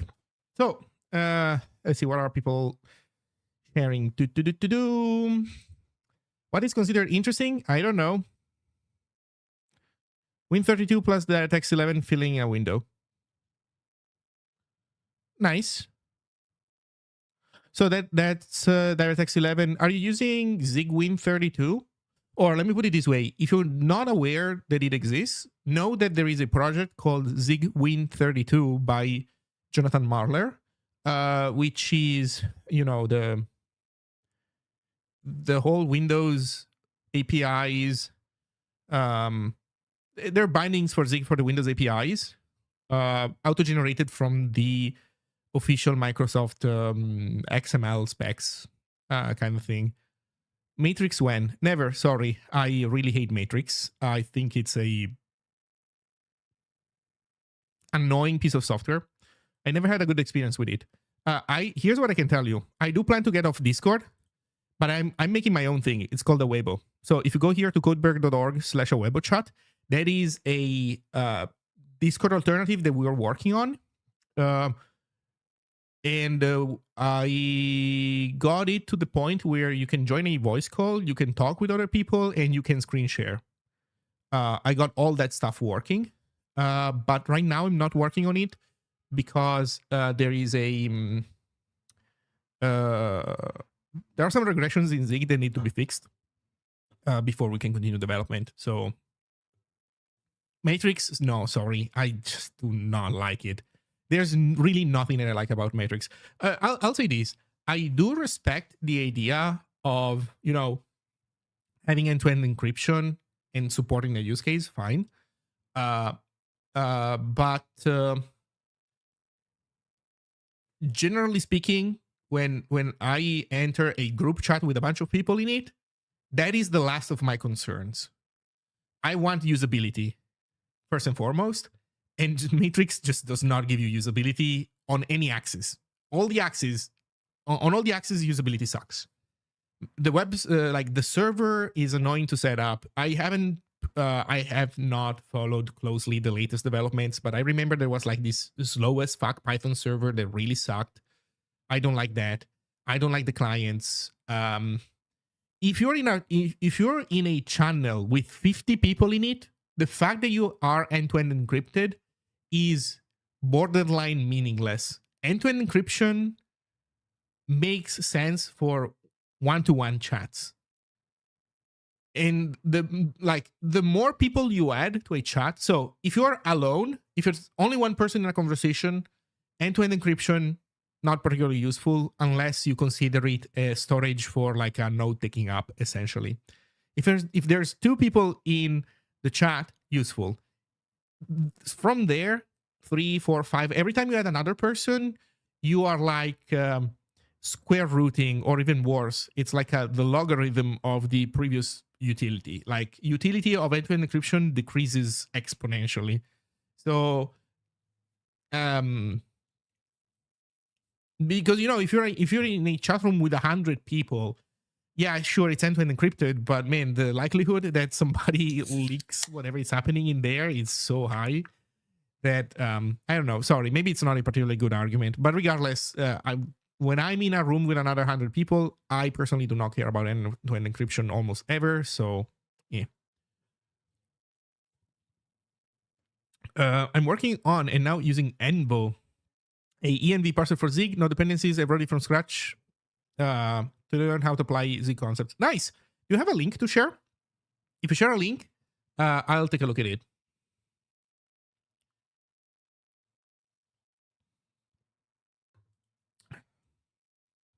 My questions are currently only TLS, MTLS, and OpenSSL, but that is blocking me to try Zig outside my local CLI tools. For Awebo, we want to have MTLS.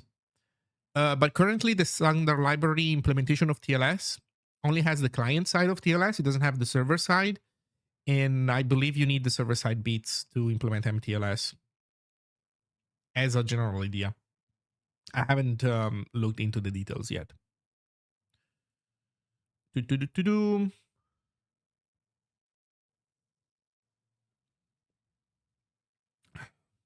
also worked recently on a tool that looks at log files of a game server, extracts and sorts them, gives them to an LLM to create a fictitious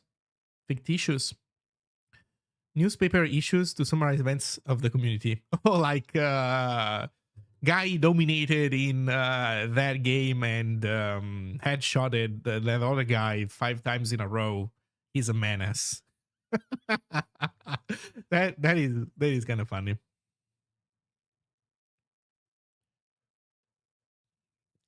Updating to 0.16. Thank you very much. FEM solver in Zig at some point. I'm using Zin and my site uses it. Nice. I hope you're having a good time. How's the web coming along? I think I answered this earlier in some form, but to give you more, to make sure that we're on the same page. Yeah, it's currently stuck, but progress is being made with the things that are causing it to be blocked. So that is the C interrupt stuff. And to be clear, Zine also was stuck on those regressions. So now we got to a point where the translate C stuff is good enough that Zine has been unblocked. And well, Awebo is essentially next. It just needs a little bit more work. Matrix, that's just a client, isn't it? No, Matrix is the whole system. It has it's let's say that Matrix is a protocol or a network, if you will. It has multiple clients, and it has also, I believe, multiple server implementations. None of which is good enough for me to want to use it. Yeah, Element is, for example, the leading client. Yeah, Element is the client that I have used and that I was not happy with.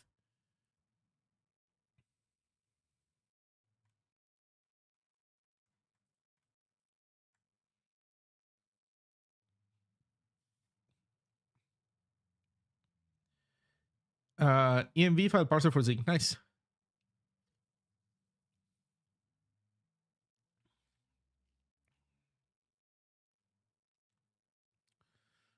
Mm-hmm.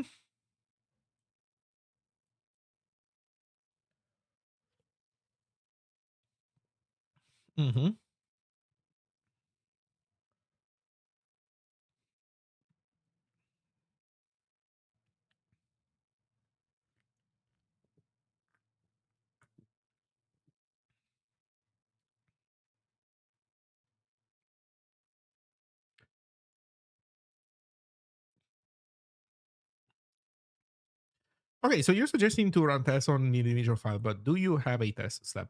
Now I'm curious. How have you found working with the new IO model? Um, Within a Webo, that is perfectly fine. We have been using the new IO stuff like immediately, like day one. It's good. It is actually pretty good. I mean, I participated in the design of it, so I'm obviously might be biased. But I think it's I think all concurrency should be modeled along the lines of what we're doing, in my opinion, with some caveats.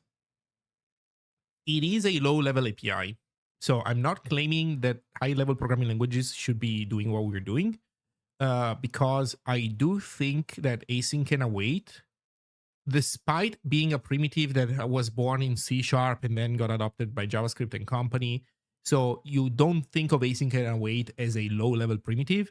I do think it is a low-level primitive, and I do think that a higher-level programming language would benefit from not giving users such a low-level primitive. So my point is that I think that stuff like actor models, which should be implemented on top of primitives, those primitives should still be async and await, like we have, kind of like we have them in Zig. But then users of the higher level programming languages, it would make sense to restrict them to an actor model, for example. Second thing, I do think that it is amazing how we are setting ourselves up for avoiding a ecosystem split when it comes to async and non-async libraries, because essentially any library can be used in both ecosystems, and it should be entirely transparent to the library. We are essentially doing the Sans IO thing, but with fewer steps. And I think that also that should be something that other languages do in the future. But we have our stuff is not yet battle tested, so there might be downsides to this approach that we just don't know about yet. And I think that not every language can pull it off the same way that we are doing it. I was thinking about, for example, something like Python. We, by being a statically compiled language, with a single compilation unit compilation model, we have the opportunity of essentially discover when a function needs to be turned into a stackless coroutine. And I believe that would be impossible for a language like Python, because Python is deeply dynamic. And so whether a given function call chain ends up calling a function that suspends, which would require turning the entire call chain, all the functions in that call chain, all of them would need to be turned in turn into stackless coroutines. You can't do that. Like you cannot know this stuff statically in Python. So Python would not be able to pull that stuff off, but we can. I think that other statically compiled languages could do it, but I guess that also has some serious implications with regards to whether you are doing multiple compilation units or not. So it might be that even though, for example, let's say Rust, even though Rust is a statically compiled language, so it would be able to recognize when a call chain should be turned into a stackless coroutine or not.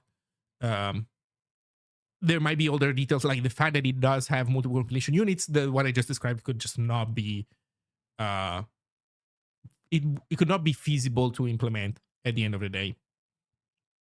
So setting aside these very concrete issues that will realistically prevent some other languages from being able to adopt our same strategy, I do think that it is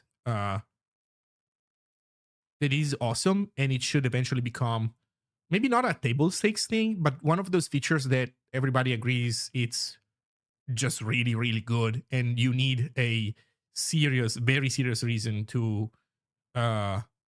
not implement. It kind of quote unquote opt out of, essentially, because you know that it exists, so you could still trade it for other stuff.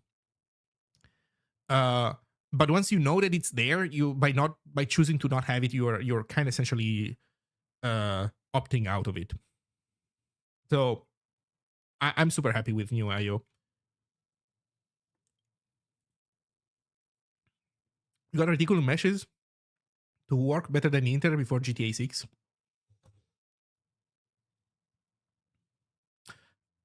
I think I have a vague idea of this stuff. Is Reticulum the network that usually runs on LoRa?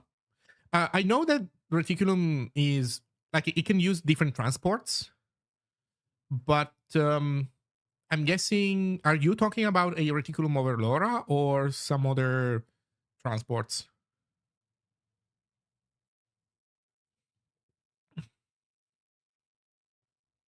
I don't have a test step in the build file. I believe I would like to add one, but I need to learn how. It's not hard. I mean, you do have one here. Libunit test. Okay, wait. Is this the... No, you have this. You have a test step. Because this is the... you get one for free when you do Zig init. I'm super excited about virtual file systems with the new IO. Nice. Okay, source. Let's look at the tokenizer.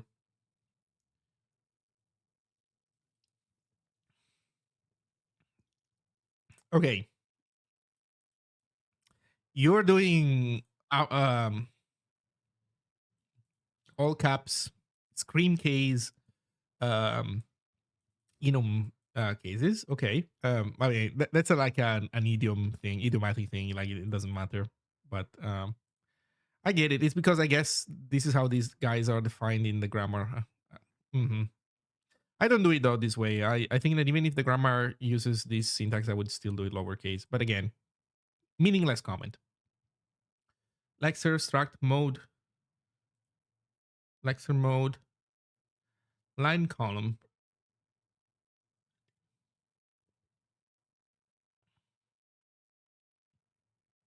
As an EMV file likely won't have more than 65,000 lines. If you want to do this, here's a suggestion for you to explore this stuff. Limit everything to U32s. So everything that is a U size, make it a U32. You divide by 2 the number of bytes that you use for tracking all of these quantities. And that puts a limit on the file size to 4 gigabytes. But I mean, 4 gigabytes in any case is already a lot.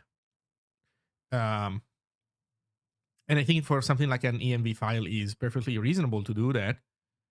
In my HTML language server, I am using U32s, and I am assuming that you're not feeding me a HTML file that is bigger than 4 gigabytes. I actually hard error out if the file is bigger than that.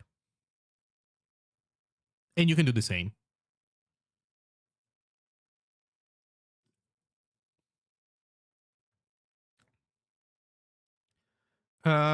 So then with regards to line numbers, that is interesting.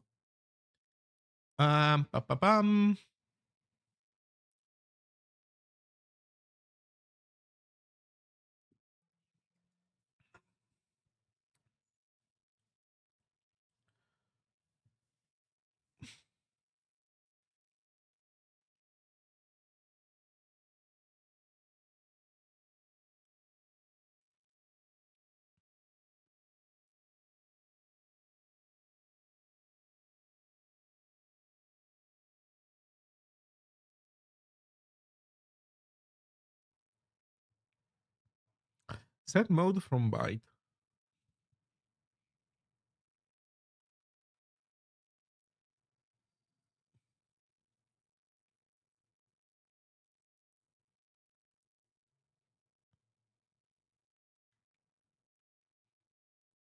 Okay, I have one last suggestion. What situation could you be in to have a 4 gigabyte HTML file? I don't know. You're definitely not in a good situation. Like life is bad at that point. That's for sure.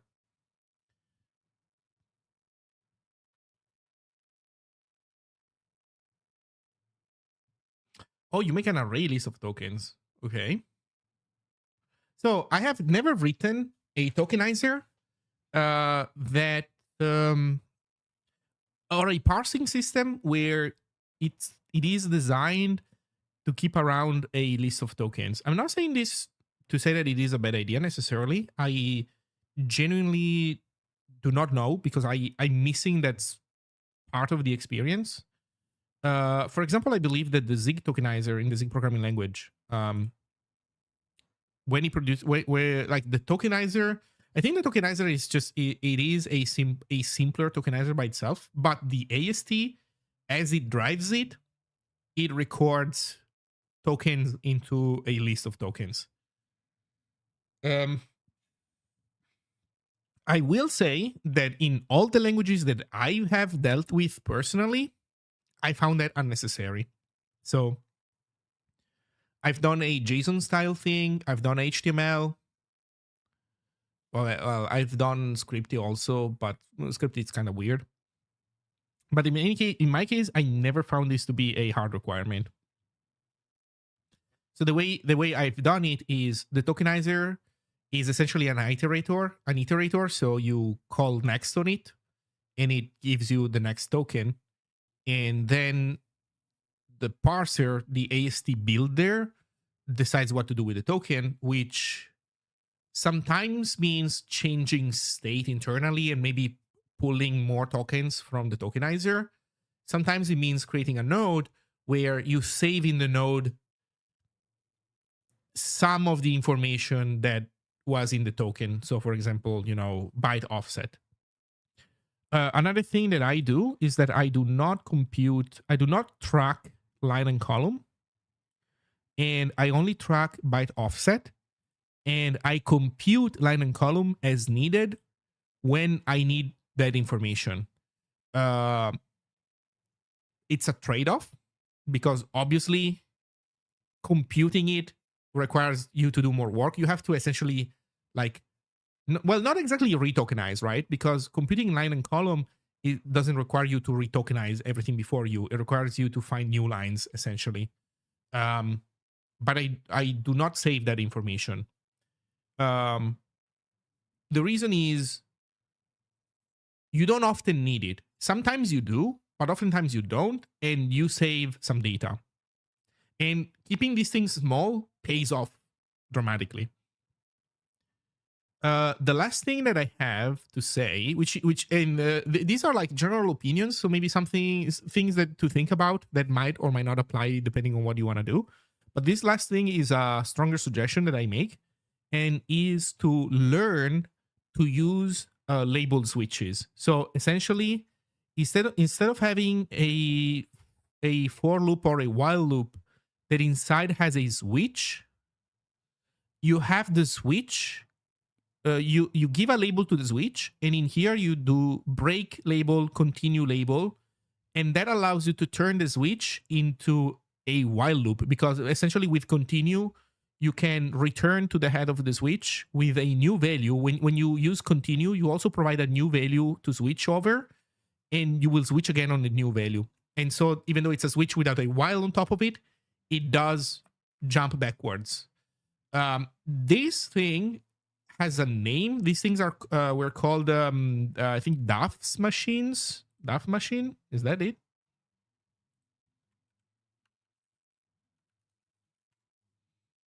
Duff's device. A Duff device. In any case, it's a specialized version of a while over a switch that can be compiled in a more efficient manner. And that is a very good technique to know about. So to give an example of this in Zig, so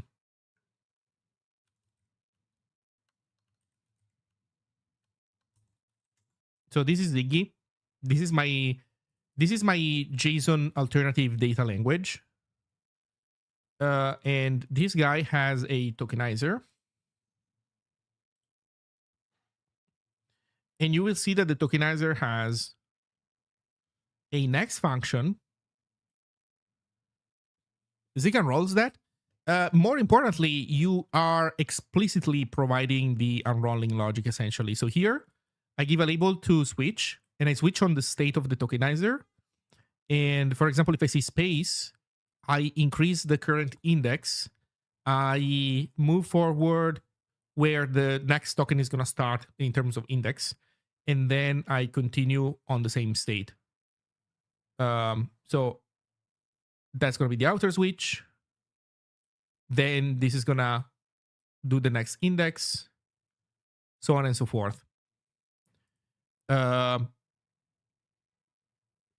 this is more efficient than a while over switch or a for over switch. So this is an example of a tokenizer that works this way. And this is also an example of a tokenizer that doesn't keep track of, it doesn't produce a list of tokens, and you will find that the parser also doesn't do that either. Again, whether that is something that you want to investigate or not, I don't know, you decide. But I would say that I'm happy with these approaches because ultimately Zine is pretty fast. Even though I have yet to do any serious performance work, just by being a little bit careful with the tokenizer and not keeping track of things in memory that I don't need to, Zine overall is pretty decent. Did I fail the command? AFK.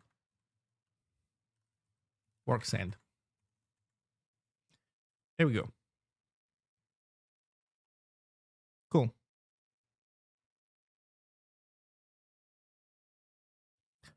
Okay, so what did I want to share? So talking about web stuff, we are now in an interesting situation with Zig, the compiler project itself, because Codeberg is, yeah, no problem, man.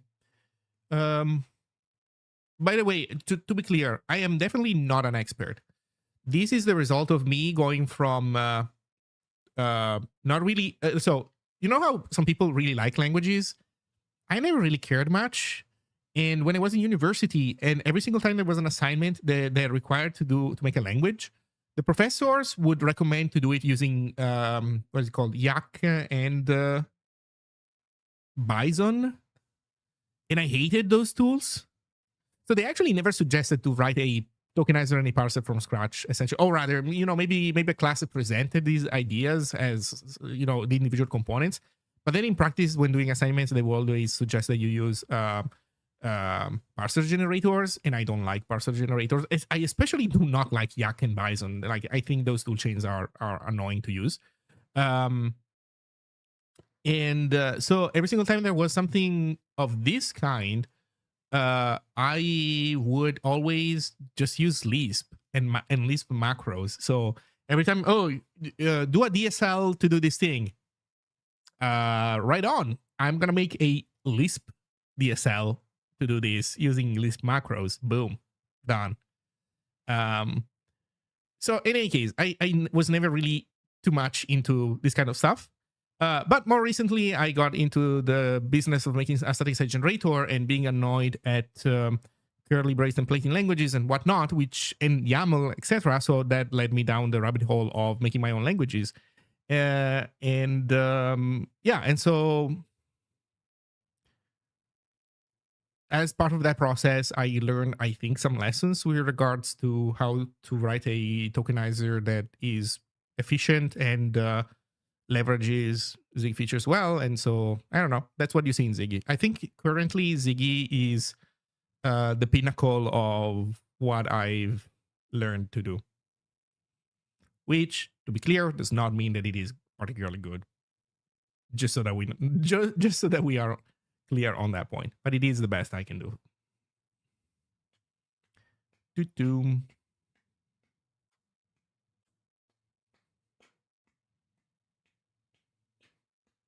I wrote C code that printed C code, right? Anyway.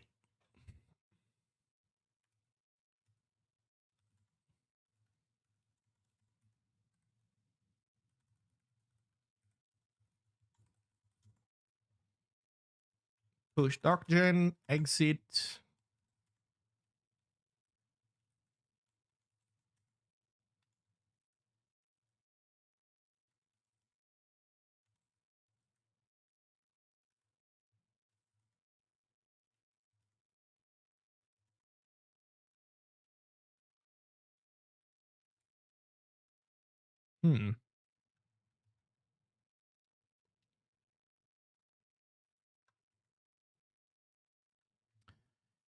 This I don't want to publish yet.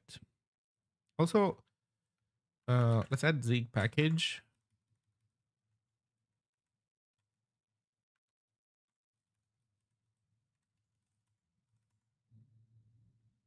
There we go. Oh yeah, sorry. Ziggin web related. Yeah, I forgot. Sorry.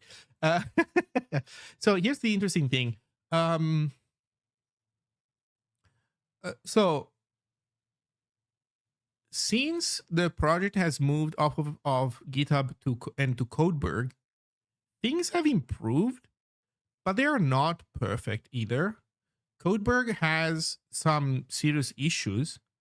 I don't know if anybody was here yesterday. Oh, by the way, I don't know if you can hear it, but there's like a bunch of rain coming in, and there's a storm coming. Anyway, so if I disconnect, you know that's why. So Codeberg is better but not perfect. And yes, yesterday I was forking a super tiny project, and it was janky, and it took a weirdly long amount of time to fork a super tiny project, right? That was Translate C that I forked.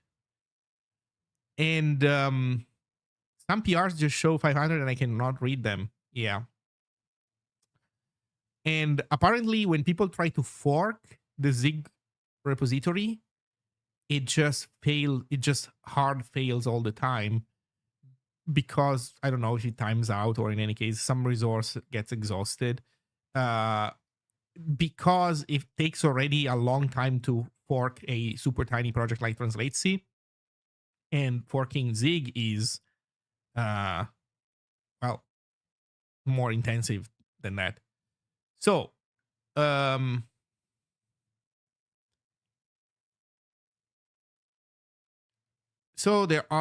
we were discussing solutions for these problems. Some people have been suggesting to move off of Codeberg to a self-hosted instance of Forjo. Um, there has been a debate over whether to do it or not. There are some obvious pros and cons to doing it. Um, like there, in the sense that there are some obvious things that you would gain, but there would be also some obvious downsides in doing that. And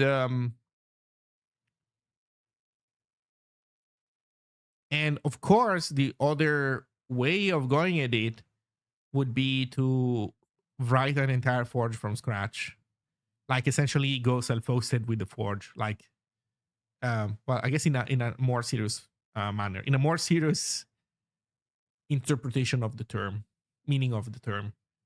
Um, except obviously, then writing your own forge from scratch takes a long time, and it's a long and painful process, and it is web development. And it is web development at a point in time where we are missing a good number of building blocks, like for example, server side TLS, which, to be fair, you can add. So you can consider it part of the work, but that also means that the work is non-trivial. So yeah, these are things that we've been contending with. I think that we're gonna publish a blog post on a way of submitting PRs to Zig without having to first fork the project. By the way, this is an interesting thing because the reason apparently why forking takes so long on Codeberg is because Forjo, every time you fork a repository, you are literally copying the repository. So on GitHub, whenever you fork a repository, you are essentially creating like a branch, kinda. Like mechanically, when it comes to what happens under the hood, forking on GitHub is a lightweight operation, while on Codeberg, it's a new clone of the repository. So that also is a problem. And then yeah, there's the fact. There's this fact. Yeah, there's a system.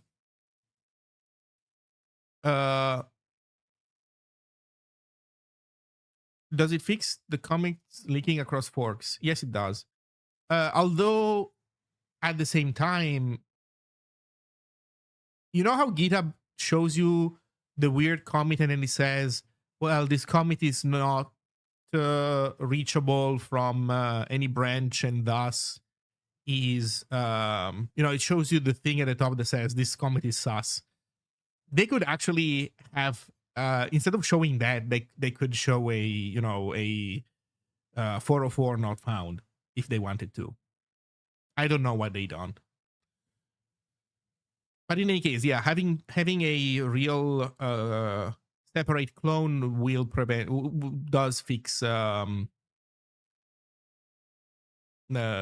did you call it? Comics leaking. Yeah, it fixes that problem. Although at the same time, they can detect it, so they could, I don't know, not show that, but whatever.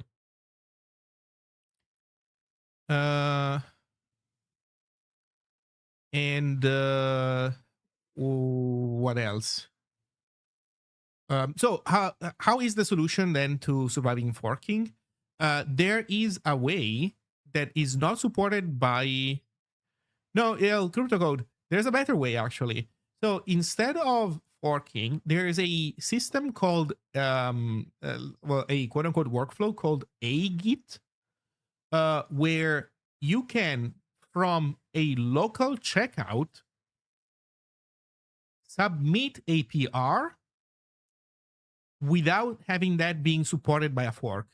So apparently PRs, at least on Forjo, are not don't have to be are not a view over a branch in another fork, but they are their own component.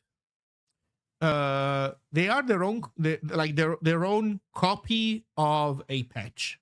And then when they are linked to a branch in a fork, whenever you update the branch in the fork, you will update the PR. But it doesn't have to be that way. So with agit, you can actually have the, I guess, more normal workflow of not requiring a fork. So you clone locally the Git repository, you create a new branch, you put changes in the branch, and then you run git push with some extra arguments, and you specify as the target the upstream project. And that will open a new PR, even if you are not a member of that repository, nor you need to have a fork. The PR will be sourced from your local checkout. You're essentially sending a patch, except not via email, but via a Git protocol. That sounds like it should have how it should have always worked, I guess. The forking thing is weird. Yeah. If you like the first time, oh, okay, give me 1 second that it's raining super hard.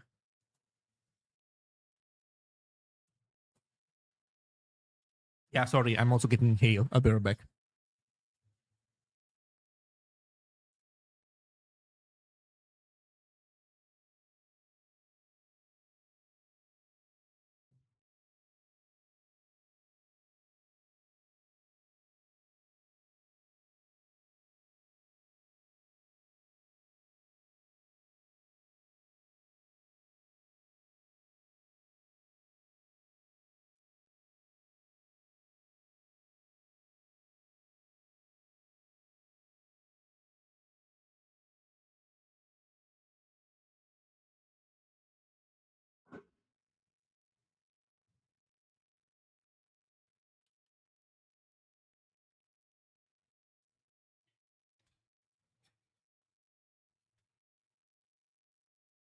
Okay, I sealed myself in.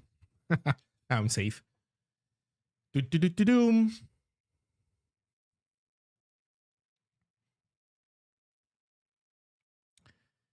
The Gerrit way. So what is Gerrit? I've already heard about it. What's Gerrit? Oh, right.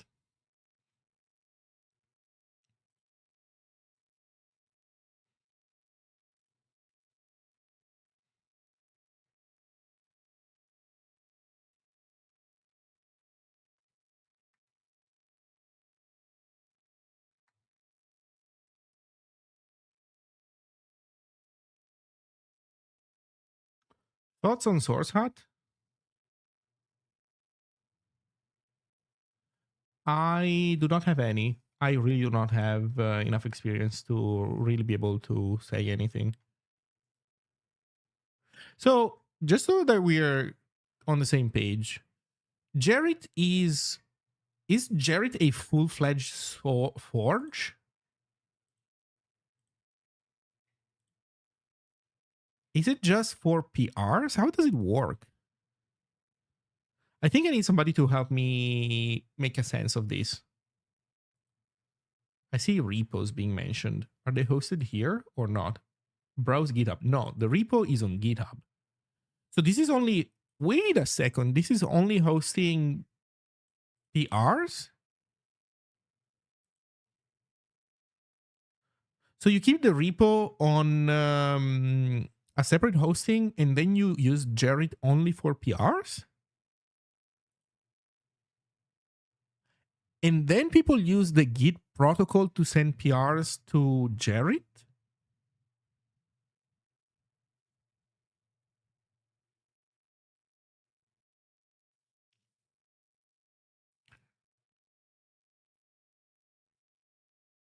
Well, I think that you should take a look at this A-Git stuff, because I think that is what you describe.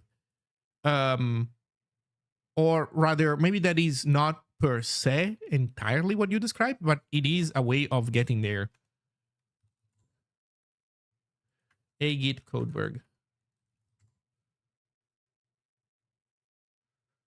Document A-Git flow. A-Git for Joe. There we go. A-Git workflow usage. Forjo ships with limited support for A-Git flow. Oh yeah, they also do say it.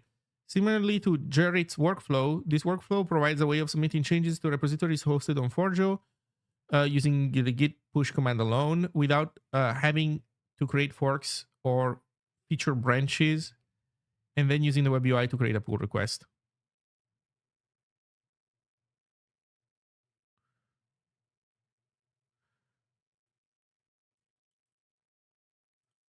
Gerrit's flow.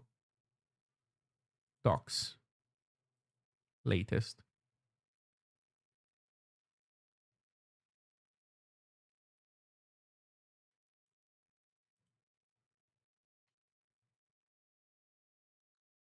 Okay, let me read some of the docs, because I'm curious to wrap my head around Gerrit. The term rockstar is often used to describe talented programmers who seem to work faster and better than everyone else. Why? Wait a second. Why are we starting from this, man? Just tell me what your product does, please. Much like a composer who seems to effortlessly churn out fantastic music. Okay, where are we going with this analogy? However, just as the spontaneity of masterful music is a fantasy, so is the development of exceptional code.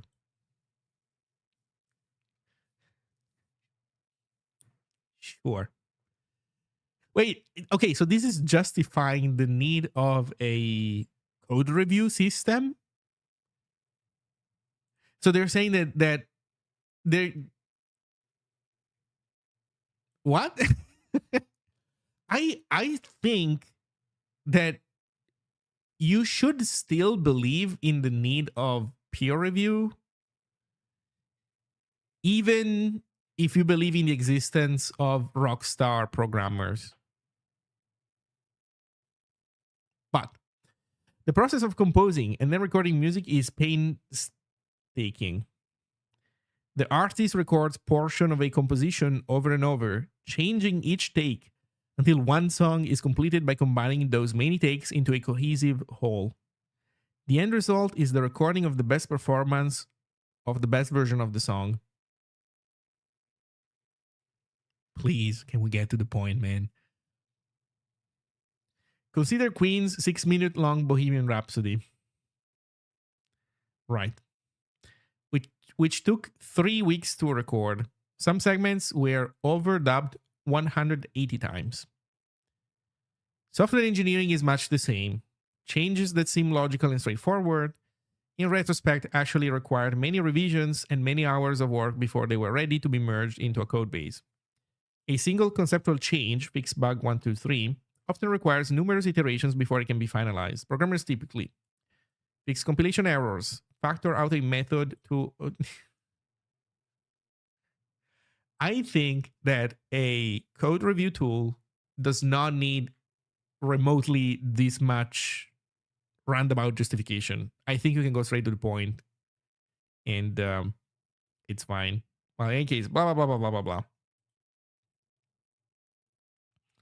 Git works best when one commit corresponds to one functional change, as is required for git revert, git cherry pick, git bisect. Amending commits.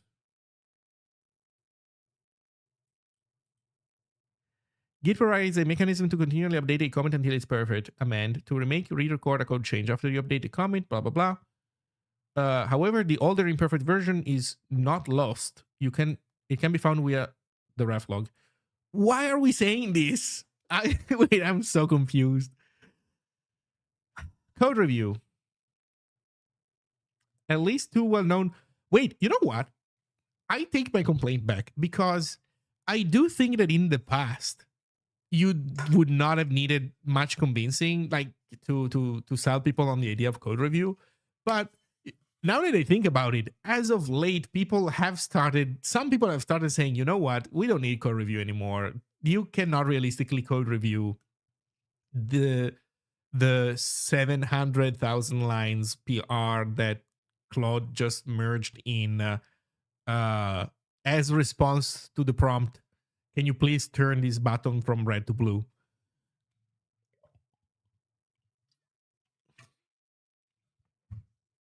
So, however, contributors to these projects don't refine and polish their changes in private until they're perfect. Instead, polishing code is part of the review process. The contributor offers their change to the project for other developers to evaluate and critique. That's the code review. Okay, yeah, I know what that is. Web-based code review. Git and Linux send patches via email. Jared adds a modern web interface to this workflow. Well, okay, so call NGG. I think Jared might be what you're looking for, at least according to their own self-description. Rather than send patches and comments via email, Jared pushes commits to Jared, where diffs are displayed on a web page. Reviewers can post comments directly on the diff. If a change must be reworked, users can push a new amended revision of the same change. Reviewers can then check if the new revision addresses the previous concerns. If not, the process is repeated. Jared's magic. Okay, let's see what the magic of Jared is.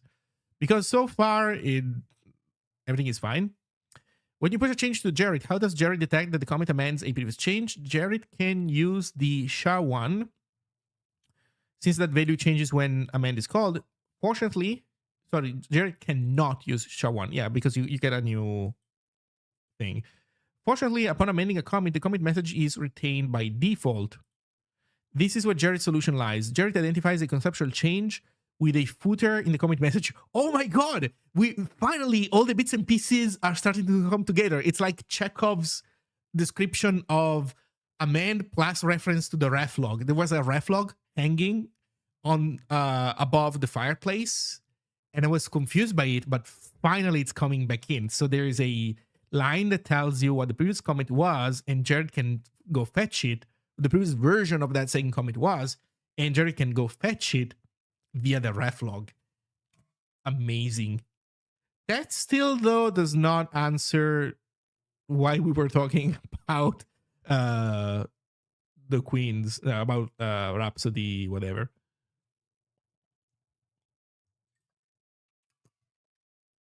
I did code reviews with Jared for nearly 10 years, always loved it. Okay. That's if the change idea remains the same as commits are amended. Jared detects that the new version refers to the same conceptual change. Blah, blah, blah. Jared provides a client-side message hook to automatically add commit messages when necessary. Okay. Product overview, I guess. Okay.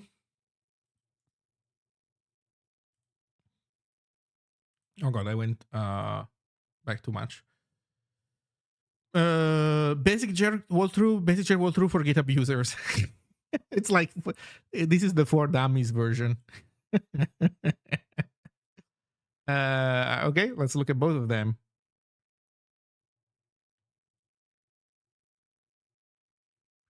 I just arrived. Why are you reading up on Jared? Is a bit ancient now, no? I believe it or not, I had no idea that Jared existed. I think I heard the name, so it existed somewhere in my brain as a symbol, like as a name that exists, but I never learned exactly what it is for and what it does. The reason why I got here is because I was a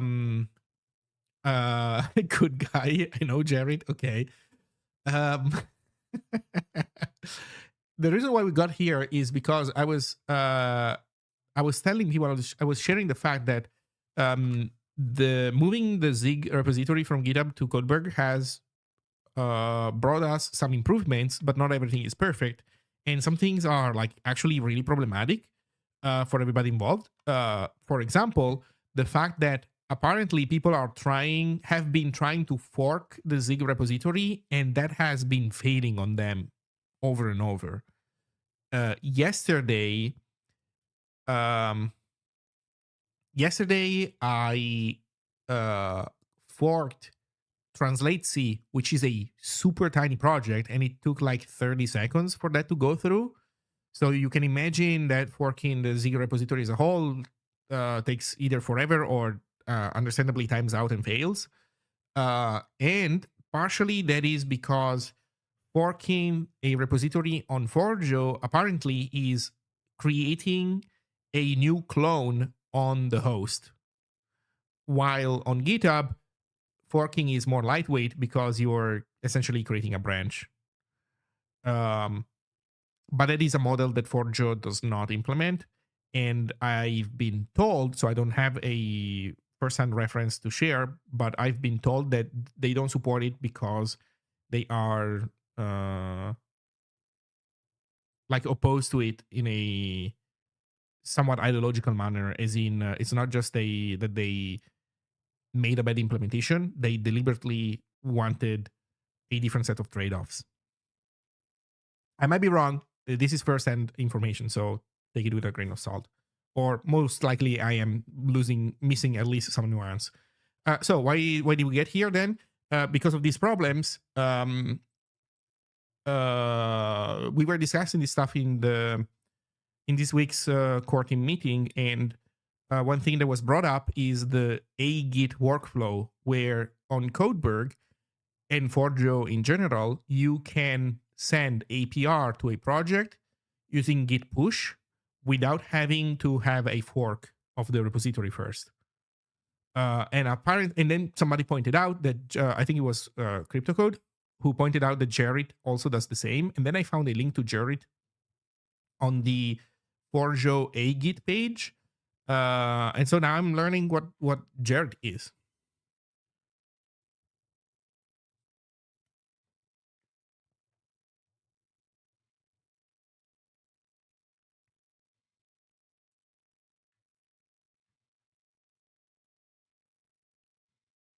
Okay, you clone,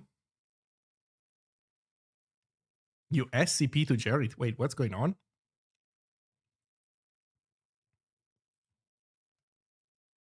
Wait, who is he?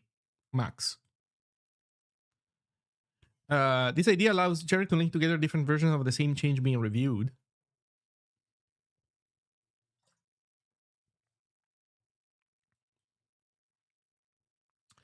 Creating a review, git commit, push origin,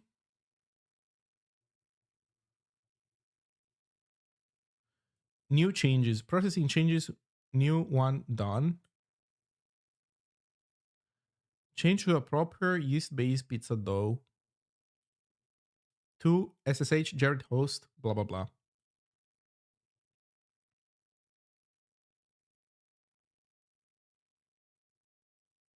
Oh, this is copying from the remote Jared host a git hook into our .git hooks directory and making it executable.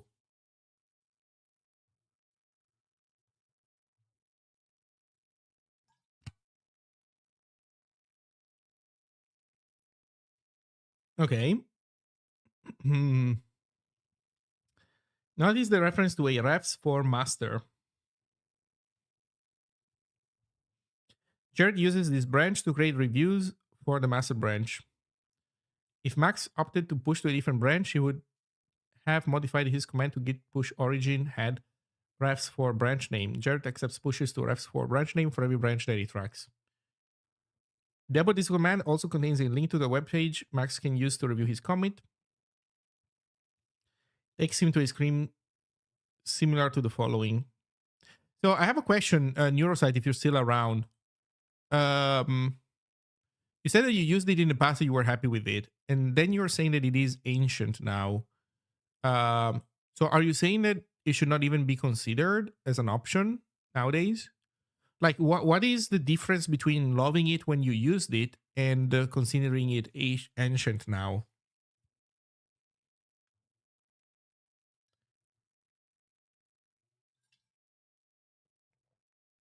Let's see, reviewing the change. Using search, setting up email notifications.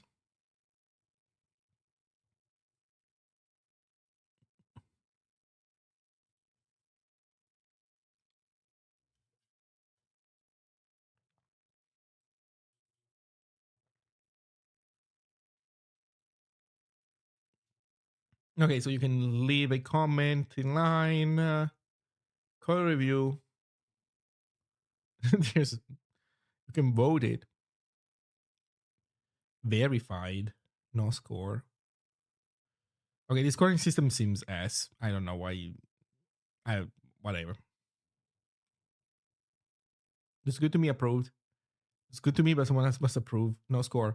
Why are you making this an enum? Or rather, not even an enum, like in integers. Dude, like there's math involved. Like what?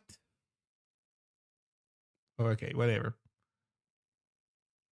Check out first commit, rework, git commit amend.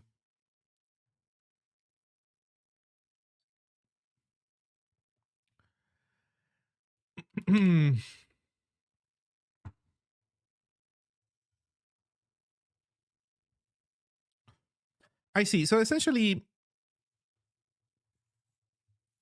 like the thing that I don't understand is you don't necessarily have to do the amend thing, right? You can add another commit to the branch.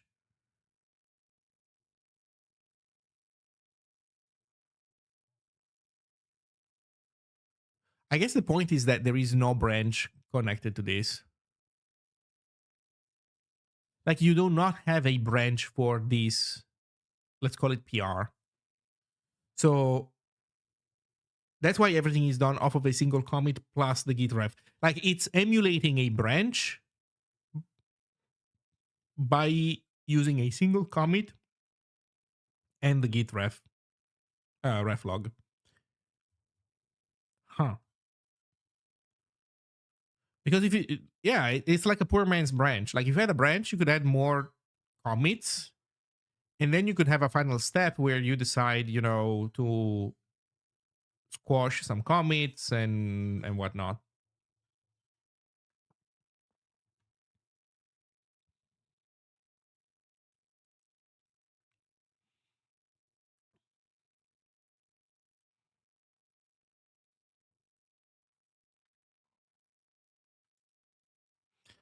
Is there any interaction with CI?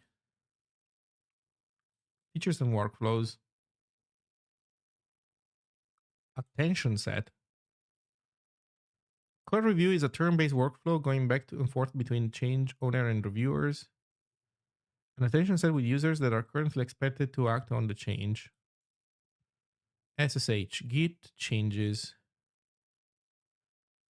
Customization and integration, dashboards. REST API, Git web integration themes, SSO, hooks, mail templates, contributor agreements. There's no mention of CI, so this is not designed to integrate with CI. I still love Jerry. The workflow is a bit advanced though. When GitHub came around, people got used to a much simpler workflow. You can add review scores from CI. Besides that, there is not much in the way of CI integration.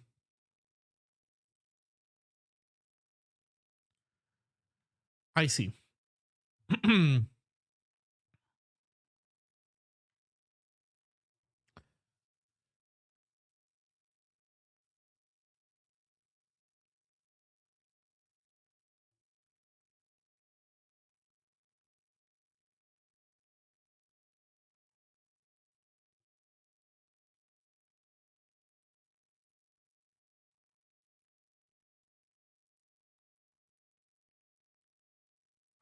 I'm I'm a little bit confused as to why they really went through. Why did they build this whole system instead of doing branches? I don't get it.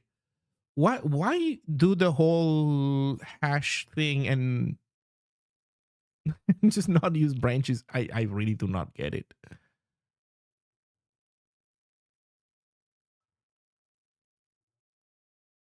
I guess if you use a branch, you can mess around with a branch in more ways than Jerry does use branches. Yeah, but then why is the suggested workflow entirely based on this idea of on this idea of doing git commit amend plus the hash of the previous commit? Like, this to me looks like a poor man's branch.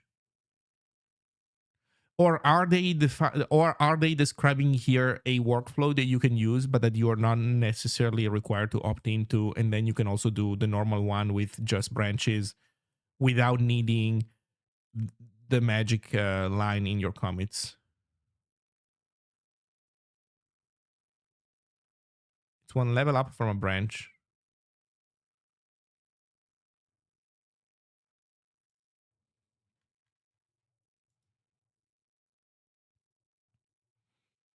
Yeah, I think ultimately Jared is not interesting for us.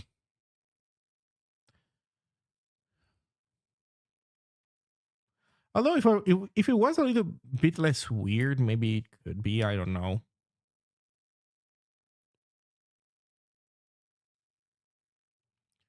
Because your understanding of Git's workflow is GitHub build? No, not at all. What I'm saying is, look at all the janky shit that you have to do. You have to put magic comments in the commit message. You have to keep pushing with amend. While in reality, if this whole thing was based on a branch, you could add another commit on the same branch, and the subsequent commit implicitly means this. It implicitly means that the subsequent commit is addressing changes from the previous commit, so that you don't have to SCP some weird ass GitHub Git hook and make that executable on your system. Is this GitHub build what I'm saying?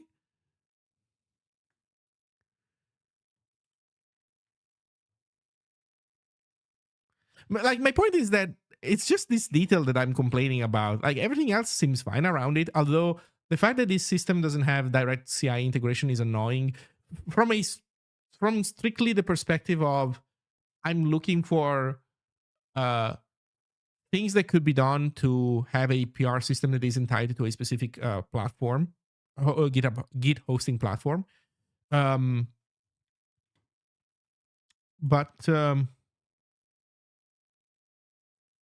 that stuff that GitHub sort of hid from you, the fork process. But I'm not advocating for the fork process at all. Allows you to track changes to a commit even if it is rebase cherry picked around different branches. Okay, that is a good argument in favor of that. That's fair. I think that given what we do with Zig, this is not super interesting. But if you're doing something like Git flow, where you have feature branches and you keep around, I don't know, like branches to previous versions of the software that you're still publishing and pushing, I don't know, like security updates to them, where you do cherry pick stuff and whatnot, then yeah, maybe you could use the extra bookkeeping.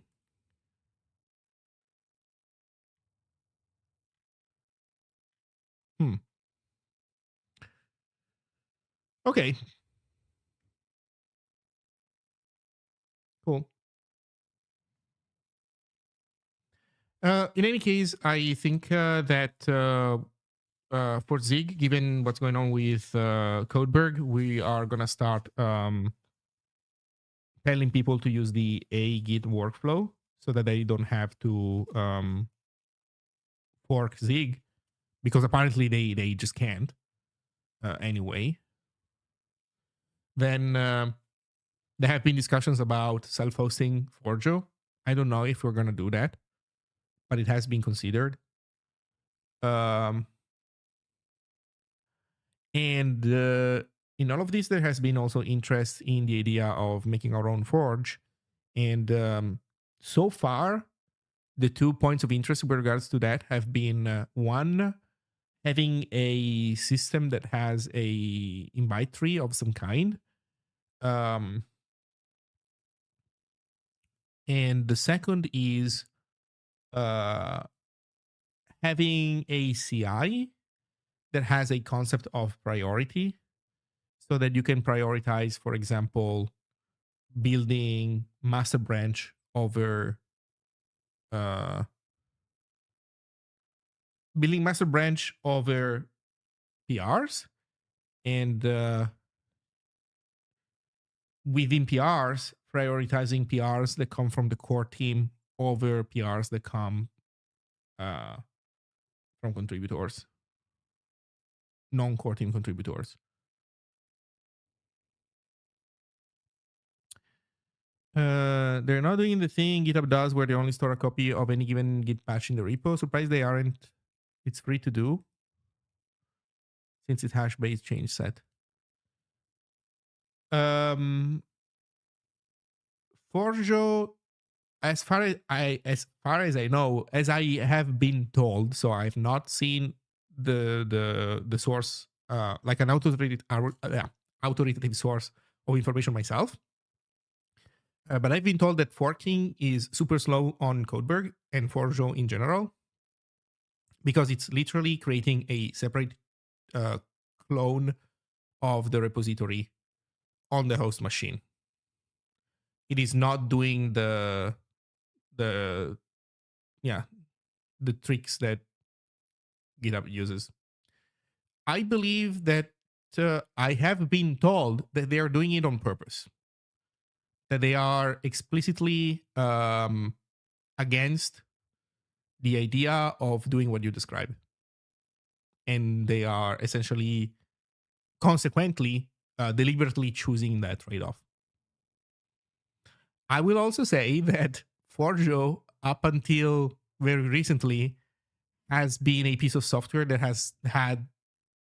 had never to optimize for creating something GitHub scale. So I think that in the context of creating something GitHub scale, I would agree that it seems a suboptimal choice. But before GitHub started pooping itself multiple times a day, if you deployed your own small Forjo instance,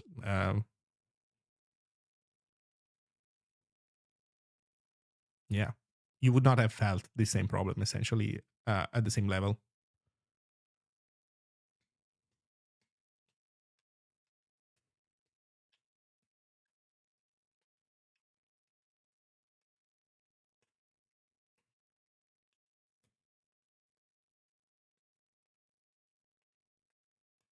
I really like Forjo. I self-hosted and it works for my small projects with a couple of dump runners, but unsure how it would perform at large scale.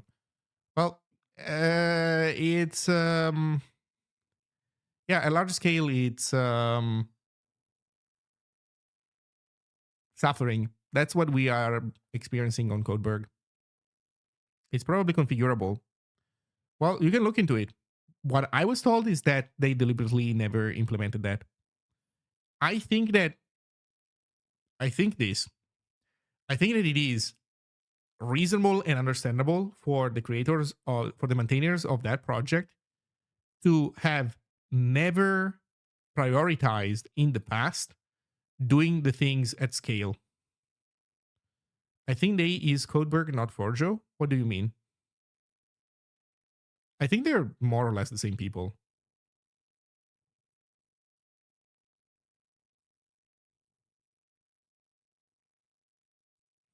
But in any case, I understand that the developers of Forjo in the past have not been worrying too much about, but what do we do if we reach GitHub scale?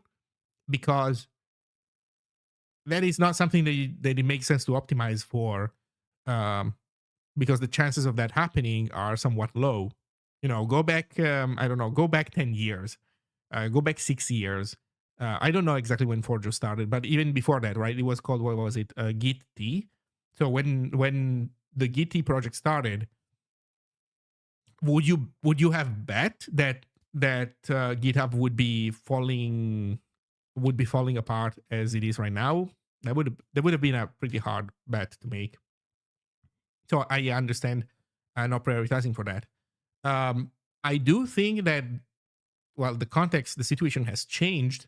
Now Codeberg is in the process of becoming a um, popular alternative to Forjo, to GitHub, and so it would make sense to add support for that in Forjo.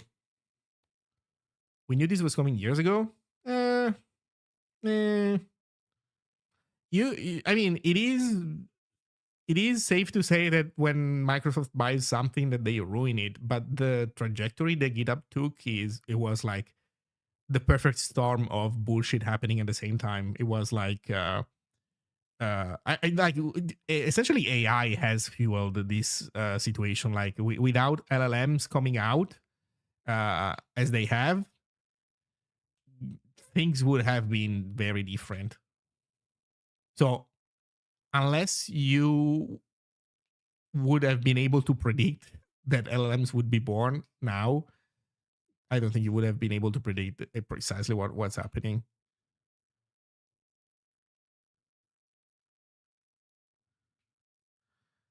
Um, so yeah, I don't know.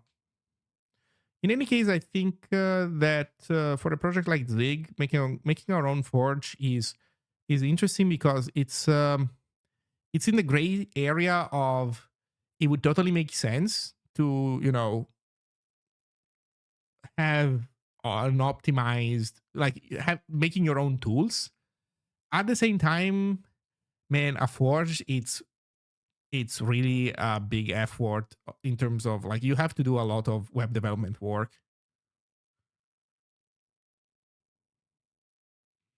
I just checked inodes. My Forjo instance is sharing pack files for clones. I'd say it's a Codeberg limitation. Huh. Well, they probably have multiple hard drives, right? I'm guessing you cannot share inodes across devices.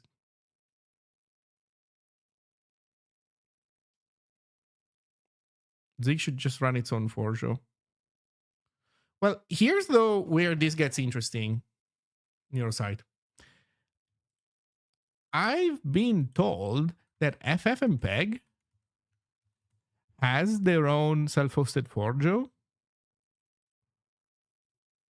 and that they are having big trouble with forks on their machine.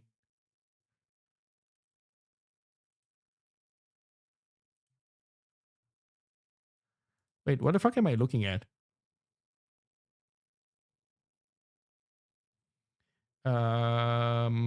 This? Oh wait, this is Forjo.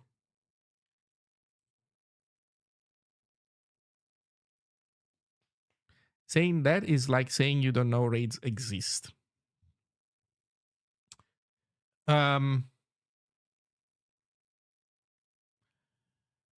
Well, saying what you are saying is saying that the people at Codeberg don't know that raids exist.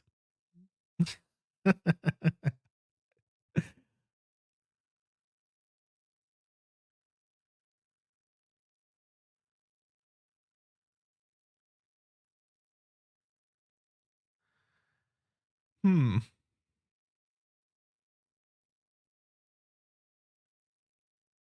I think it would be interesting to. It would be nice to have somebody who works at Codeberg and that is more familiar with exactly what it is that that is going on.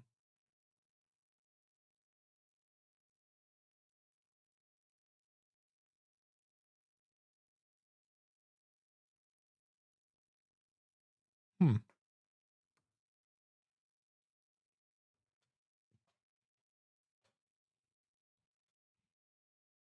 I mean, maybe the problem is that they have some, I don't know, fucking weird historical reason for not being able to do this.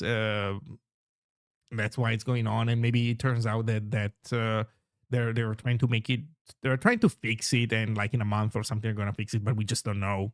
I'm making this up. I have no idea. I don't think it's what I just described, but that is to say, oftentimes when you reason about this stuff and you don't have a lot of information, it turns out that the answer is completely different compared to what you were thinking about. Codeburger is probably hosted on some cloud. Is this cloud or cloud? Cloud scale storage infrastructure that doesn't have a concept of shared inodes.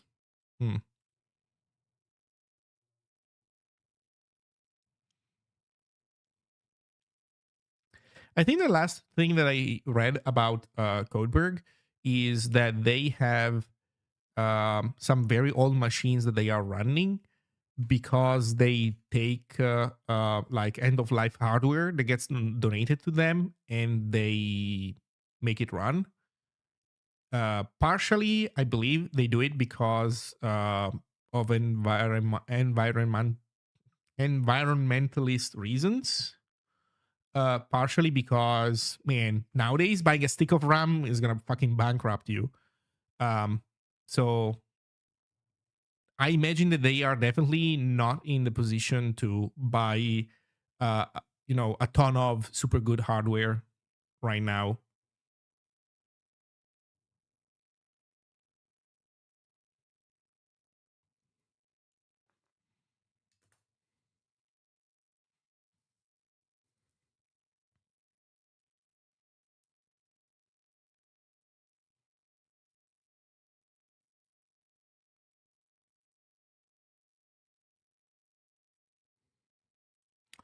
The blog post that I read was addressing some of this, not really the security part, but it was addressing the fact that they believed that it was still a net positive, even if it was more power hungry than an equivalent modern thing.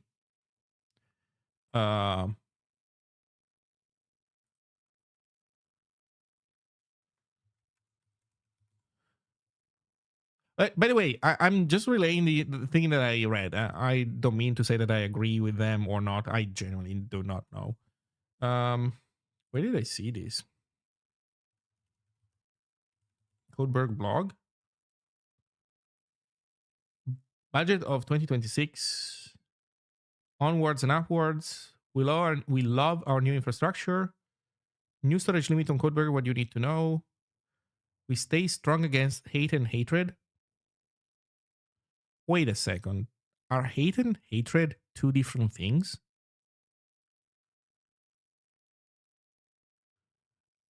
I'm having a mind blown moment. Are those two different things somehow? Or are they just making very liberal use of words to say nothing? Codeffpack.org. Okay. Let's from Codeberg looking into 2025. More power to you. What the storage quota will bring. Software is about humans. What we can learn from Fediverse spam for Codeberg. Okay. Let's take a look at the new infrastructure stuff. Maybe this is the one that I saw. Codeberger pages have received new IP addresses. More news about plans and storage quota. More steps towards a clustered infrastructure. Storage quota. Status of our infrastructure. When it comes to infrastructure, we are somewhat opinionated given our desire to remain independent from big tech. We pour a lot of effort in deploying services which are fully under our control, even if that requires more administration and maintenance effort than any big cloud solutions. We mean under our control quite literally, as Codeberg services are hosted on our own servers and encrypted disks, which means we can actually hold the data in our hands.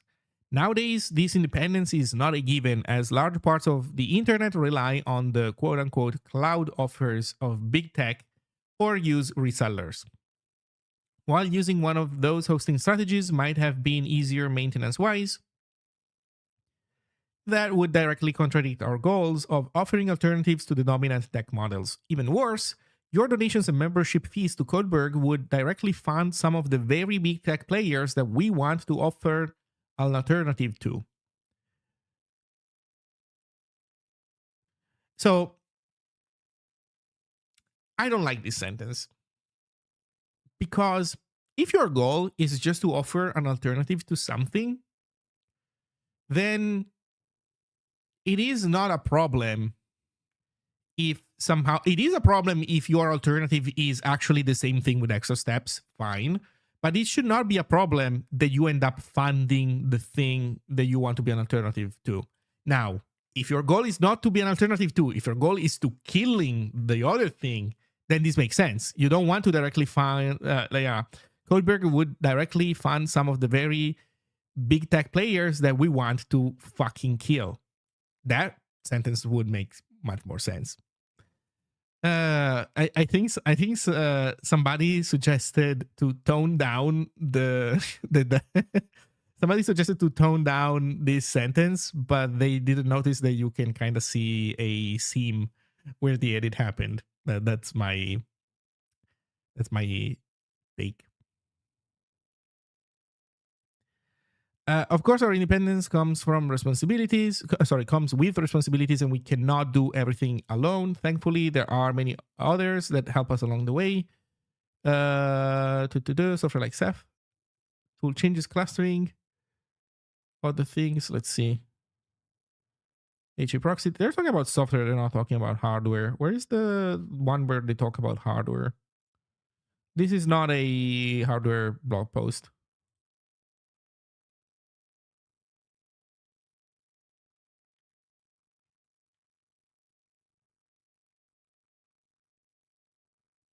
Oh, there we go. This talks about hardware. Let's read this.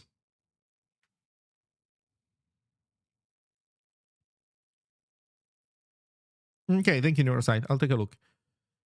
Since the last update, I'm gonna read this and then try that. Since the last update, there have been some changes to the infrastructure powering Codeberg. We are running on 3 servers. So this blog post is November 2025. So this has been updated to, well, at some point last year. We're running on 3 servers, 1 gigabyte and 2 Dell servers. We have bought and added 2 new SATA SSDs, 8 terabyte capacity, to the Dell servers to address growing storage demands. Well, so this is the scale that they were operating at in November 2025. When did we move over with Zig? I think it was this year, right? So it was after this announcement. Well, I think this was before the Exodus. So they were not yet at the level of usage where they are now. This finally balanced storage capacity of the 3 Ceph nodes, which was unequal for historical reasons and resulted in an inefficient storage usage on the first node. One of our servers, Acterman, was running with only 1 CPU as the second slot had been damaged. While the server was reliable, some workarounds were necessary, such as cramming some hardware into limited PCIe slots, as most of them are bound to the defunct slot. Recently, we received 2 donated Dell R740s and deployed one of them to replace the damaged R730. Good. These are the stupid names that they choose from. Sorry, I'm too much effort to read German names of servers. We repurposed the RAM of the now decommissioned R730 and used it to double the RAM of God, Aburayama. What is going on with these server names? Wait, is this a new name? They have not mentioned it before. Whatever. Which is the name of the R730 that is still in service.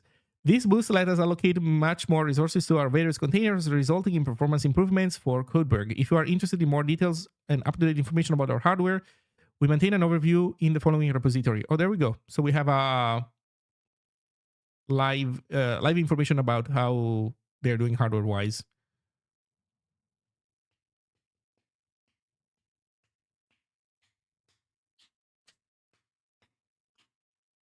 let's see, hardware donations allow us to get access to high quality hardware. Although aged, the performance and even energy efficient is often not much worse than the new hardware that we could afford. In the interest of saving embodied carbon emissions from hardware manufacturing, we believe that used hardware is the more sustainable path. Yeah, that is the line that I remembered about there being some environmentalism concerns in their decision making. We're considering to repurpose older generations of hardware to offsite CI/CD runners.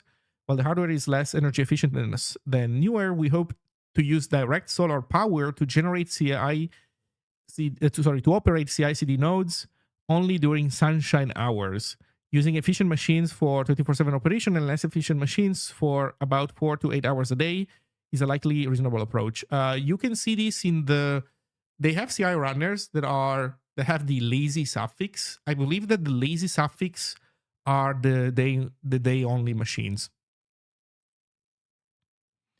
Some users indicated interest in running, in CI runners using the ARM CPU architecture. Currently, Apple M1 and M2 series have outstanding energy efficiency. We're investigating how broken Apple laptops could be repurposed into CI runners. After all, automated CI usage doesn't depend on the same factors that human beings depend on when using a computer, such as functioning screen, speakers, keyboard, battery, etc.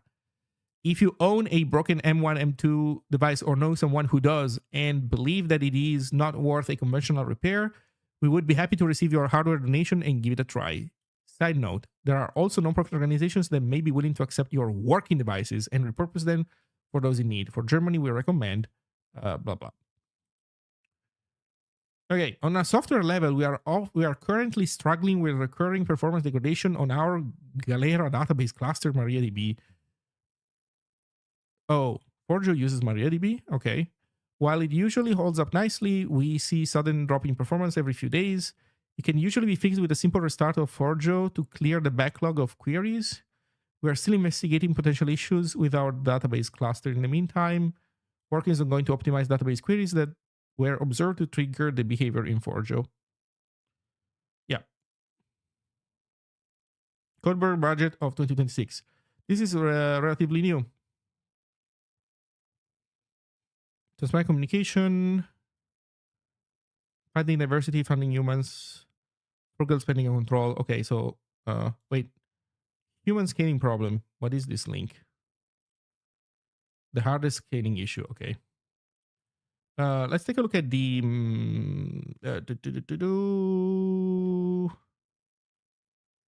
hardware stuff.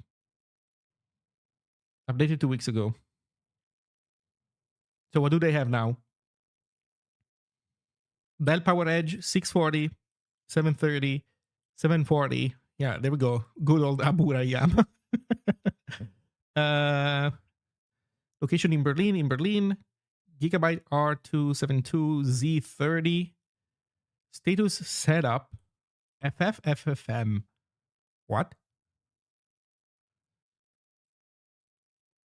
740. Status experimenting.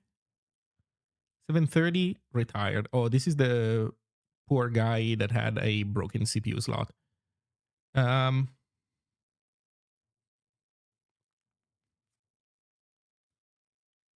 Well, there we go.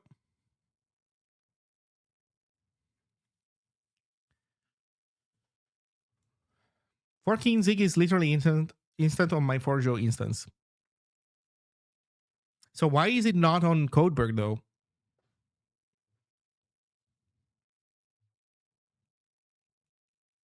Neurosite, you have to answer this question, man.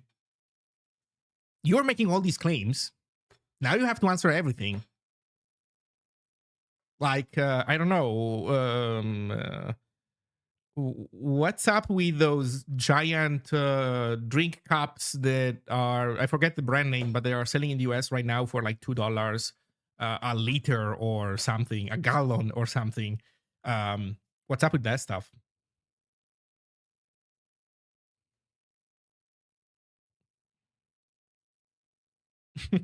Okay, give me a sec. I'll go to the restroom and I don't know, let's do something.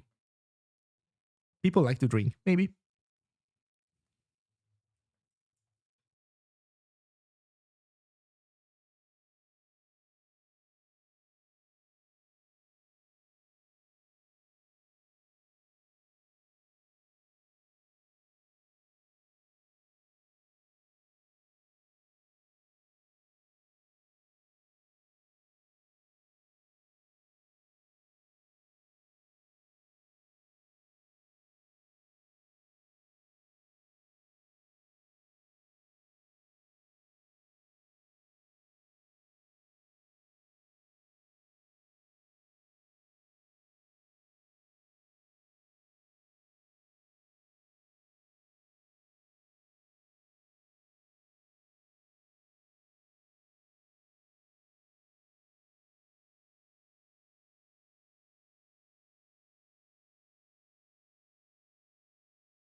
I'm back. What did I miss?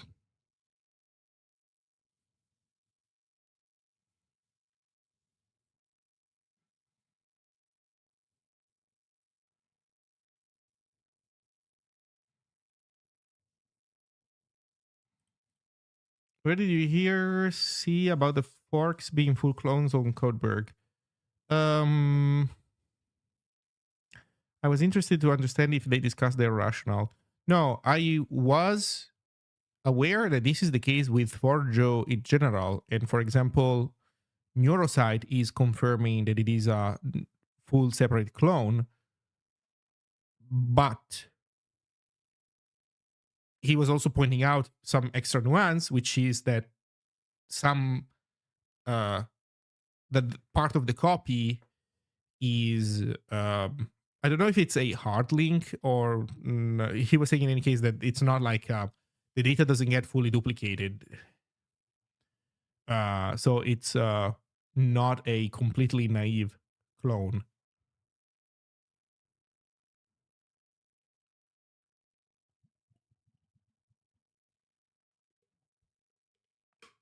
Um,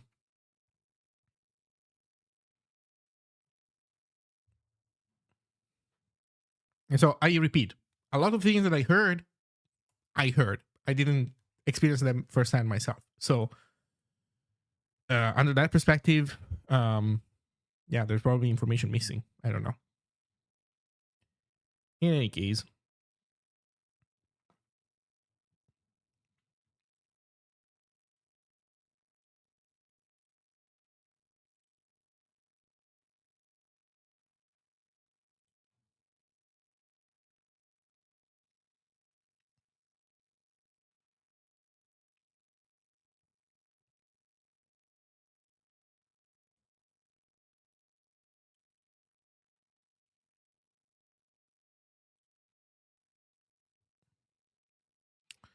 in any case, I will make sure to relay what we discovered today to the rest of the core team, um, especially what Neurosite has experienced.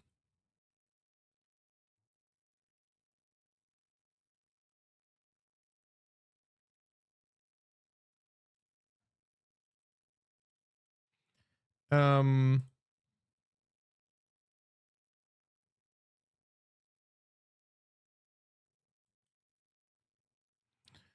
okay. What do we do now?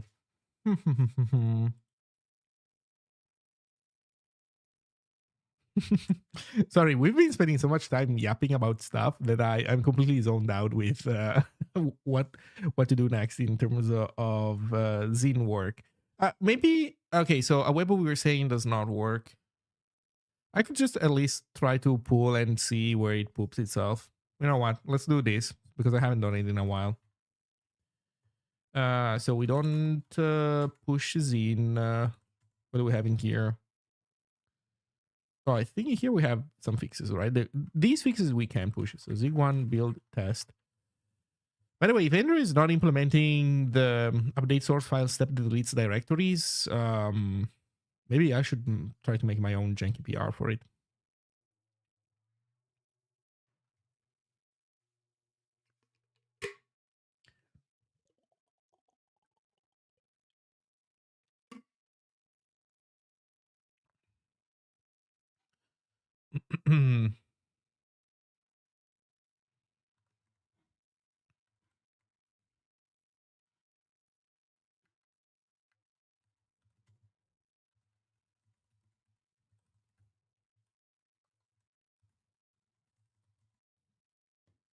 Okay, Zine is up.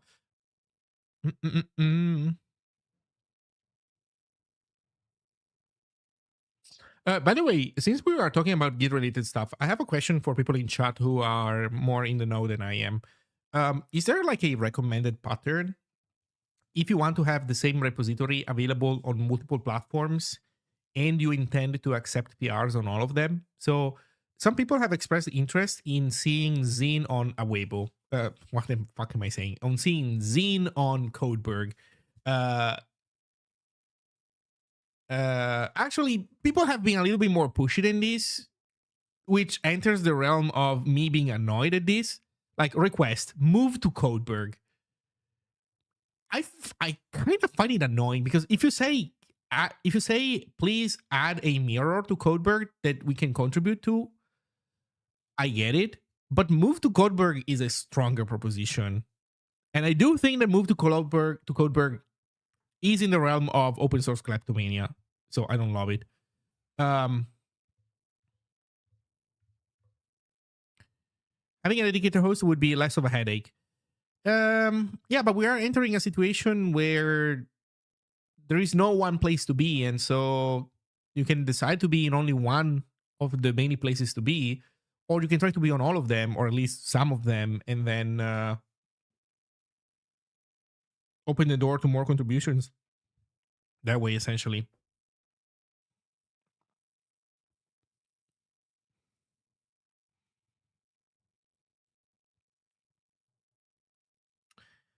Um, Support backlinks. We'll look into that another moment. So Neurosite, if you're still around, you do accept flow PRs on multiple from multiple places, right? I guess all you have to do is make sure that you push on all the other hosts. But is there a convenient command for this?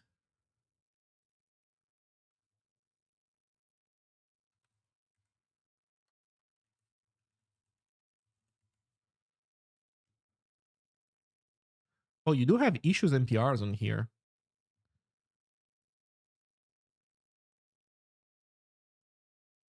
You could run source 3, which will auto push to all your repos downstream when you push to source 3.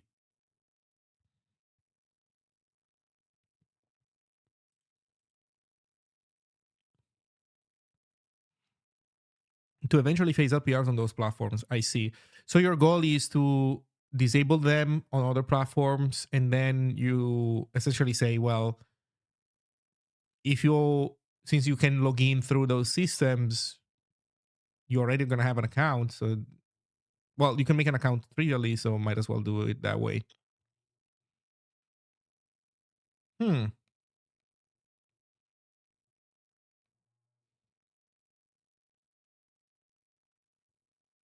Hmm. I see. That makes sense.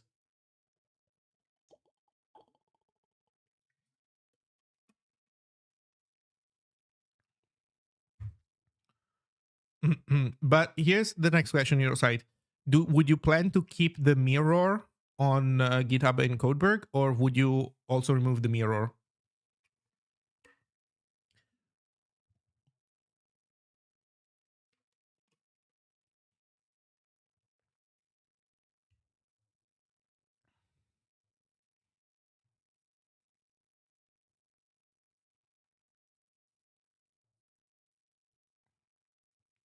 Mirror everywhere? Why not? Okay.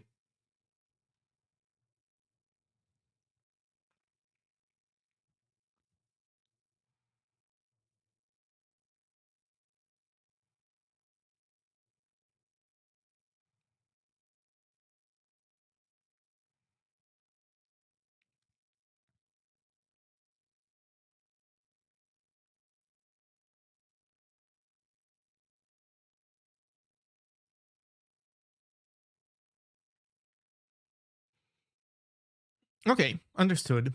Thank you for sharing.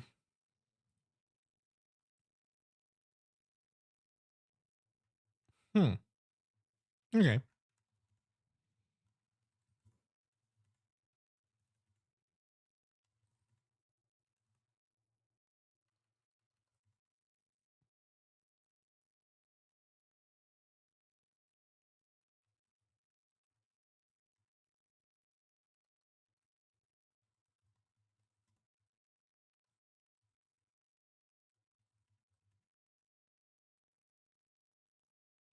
Oh, you know what we could do also while we're here? Let's add to the let's add to the Zig Day website the new event that is coming to well Essentially, software you can love.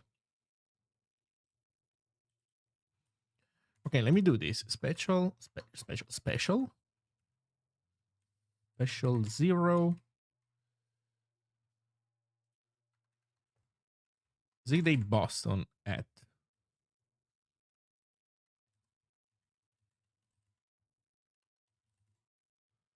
Okay.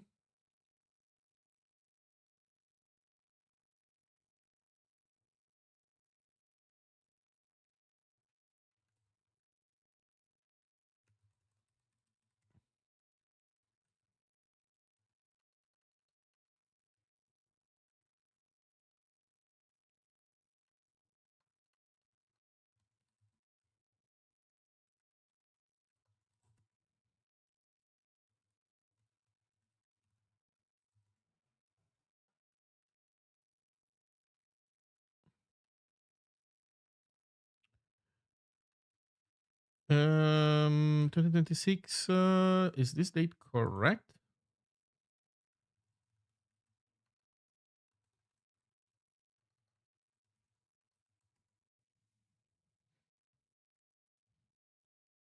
Yeah, October 36.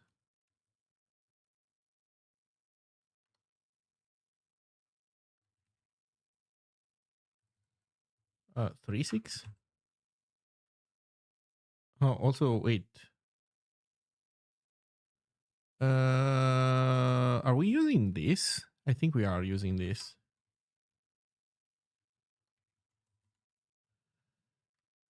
Okay, let's see what happens here.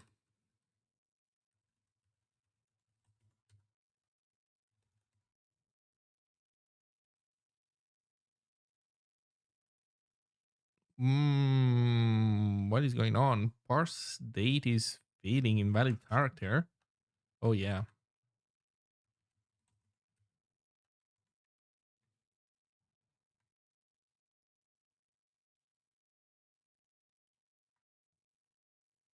Oh, we have not fixed this. Wait a second. Oh shit. What have I done? Are we good now? Okay. Special events, Software You Can Love, Zig Boston. Software You Can Love Vancouver is not pointing at Vancouver. Also, I think the Software You Can Love should be below Boston. They should be sorted by date.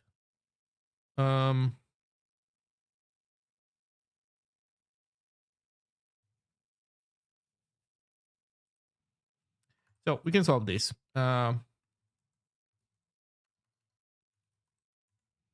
In our index, where we put the special stuff, I think there's like a flex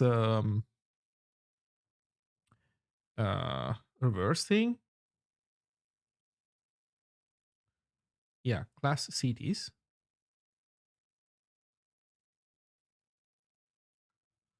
Flex direction, row reverse, inverse.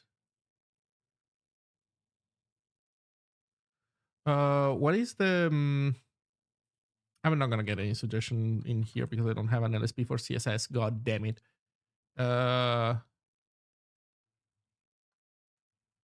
Reverse row.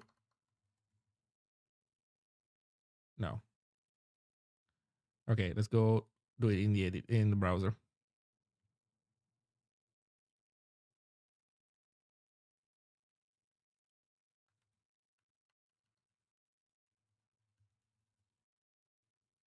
Row reverse.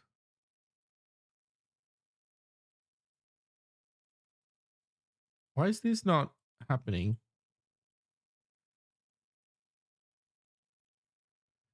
Why is row reverse not working?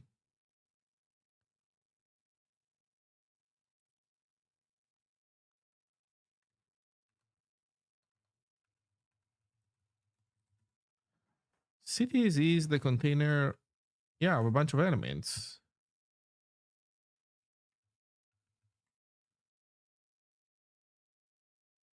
Shouldn't flow reverse? Oh wait, changing cities also messes up everything else. So never mind.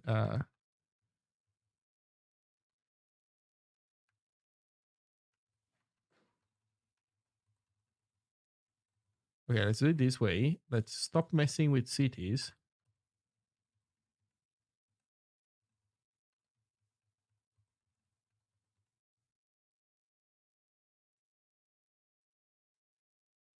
Oh.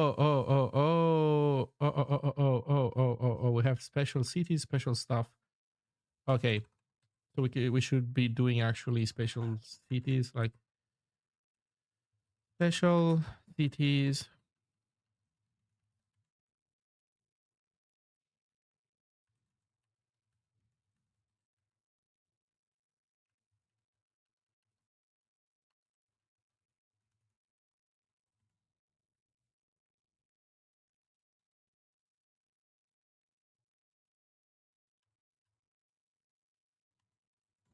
Oh wait, we also got our JavaScript auto formatted from what it was before, and I think this auto formatting is not great.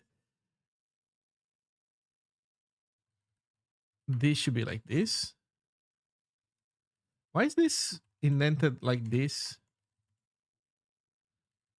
Why is this indented like this, but this is indented less? I think this is a issue with our formatting code.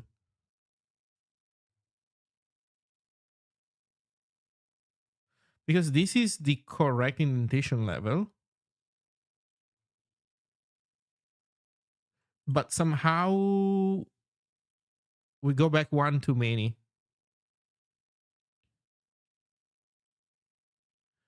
And then everything else is not wrong. It's just that this is like, if I cut it, yeah, now everything is okay.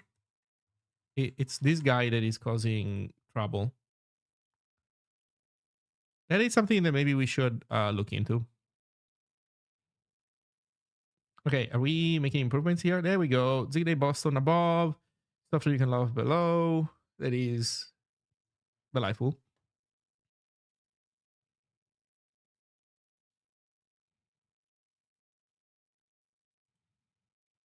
Okay, stuff that you can love.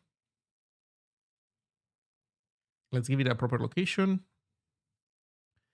Um,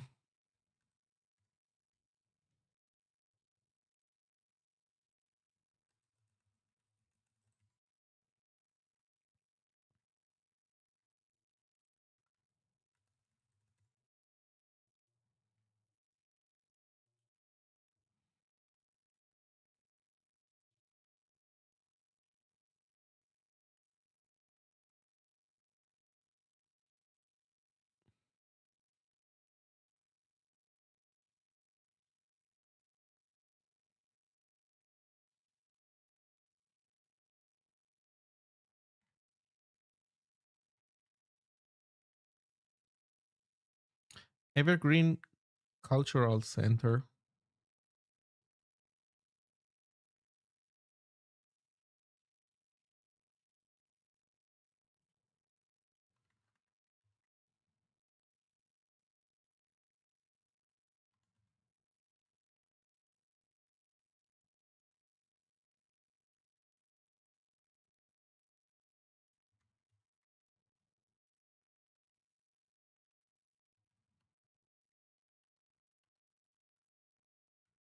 Wait, did I paste one thing too many?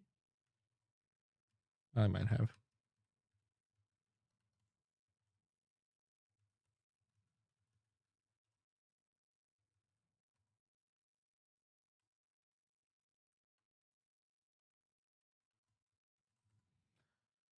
Okay, address is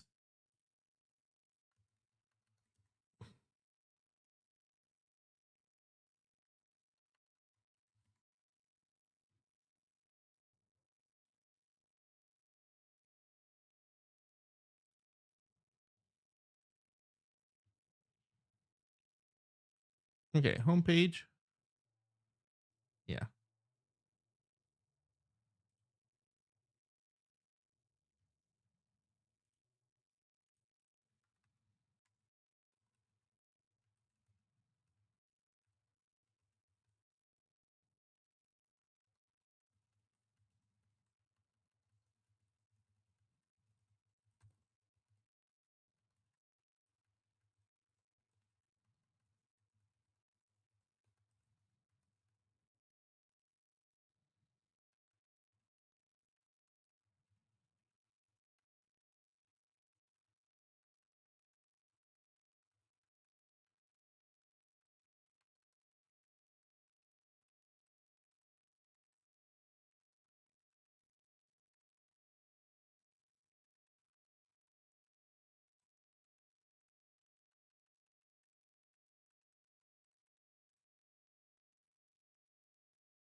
Okay.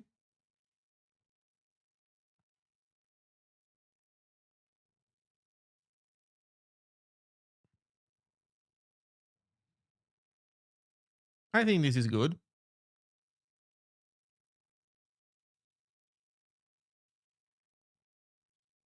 Um,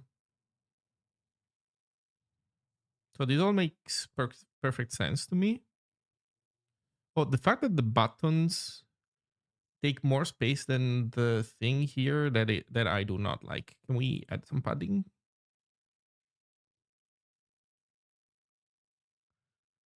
Can we add some padding?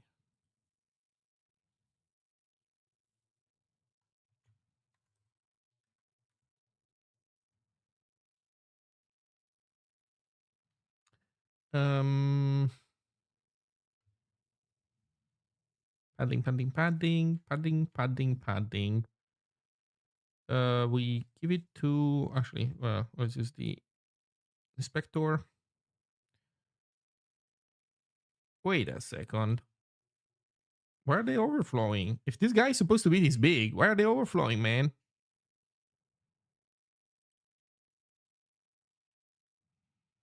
With 100%?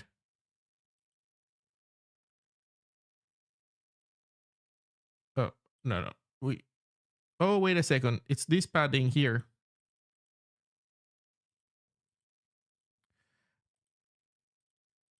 Wait, I think we can do the box sizing stuff. Border box.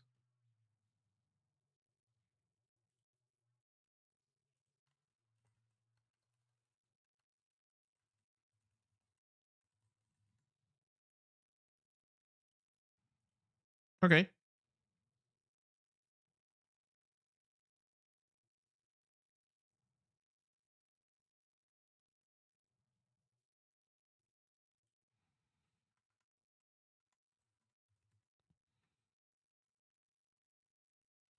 Okay, let's double check. So I fixed some things that Super HTML now complains about. This is the result of auto formatting, but it should not have broken anything.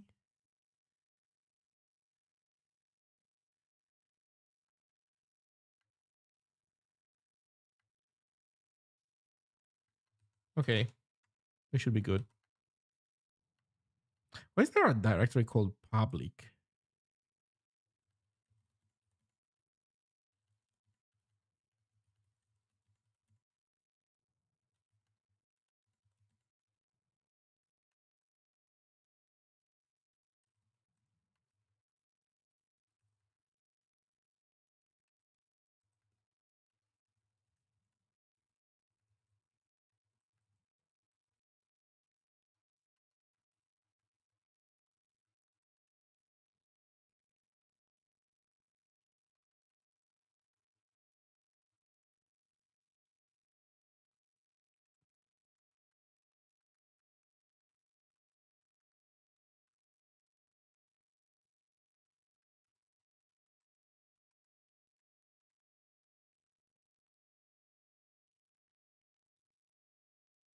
Okay.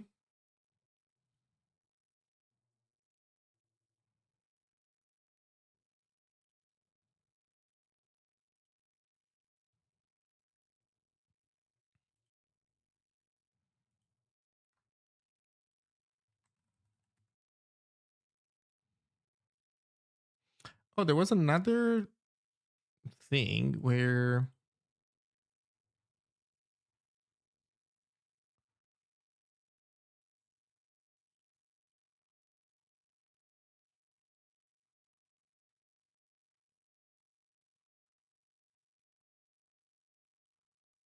new zero SVG. Okay.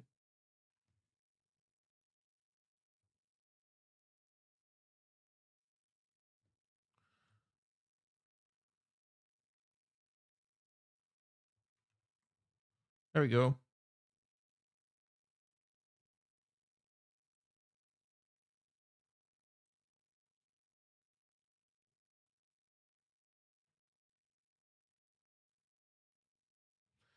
Maybe I should also add the Zigtoberfest in this list, you know? Now that it's out and it's selling tickets, we should probably also do that. Let's do that as well. Okay, so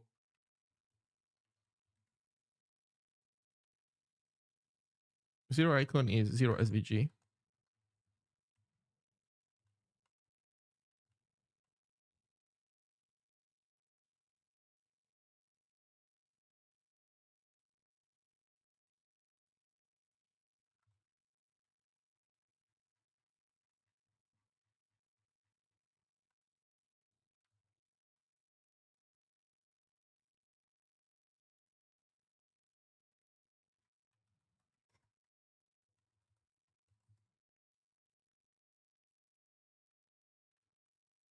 Okay, let's see how this goes.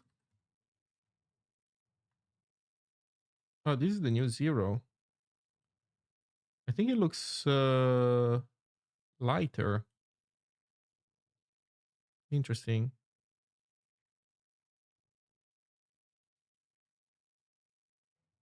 That's fine.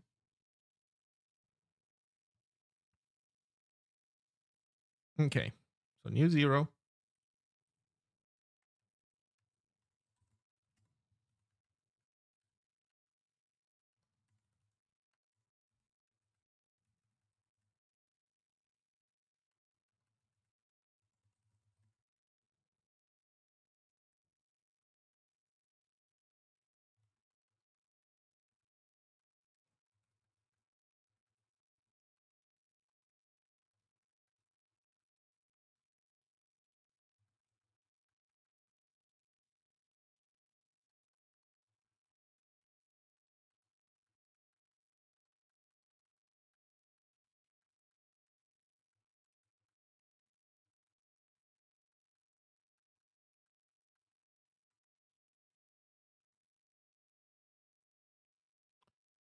Okay, so this was done. Oh man, I'm finally catching up with all the to-dos. Let's add the special stuff. Actually, Zigtoberfest should be above Soft Freaking Love because it happens sooner. Soft Freaking Love is in October. Hmm. Well, I guess I can rename them.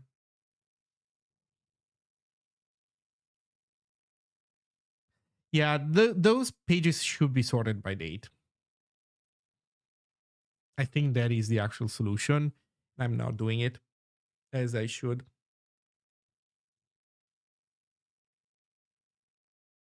Yeah.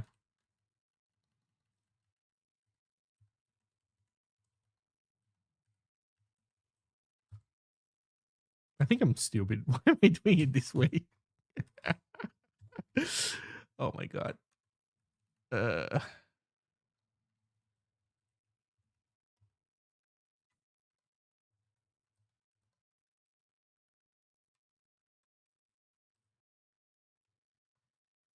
so Zigtoberfest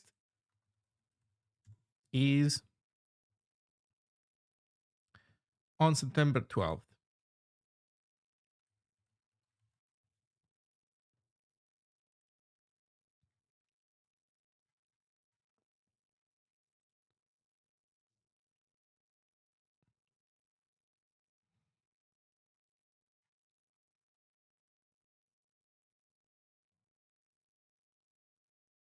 Oh, you know what? It would be cool to use special logos instead of the exclamation mark. That would actually be cool. Well,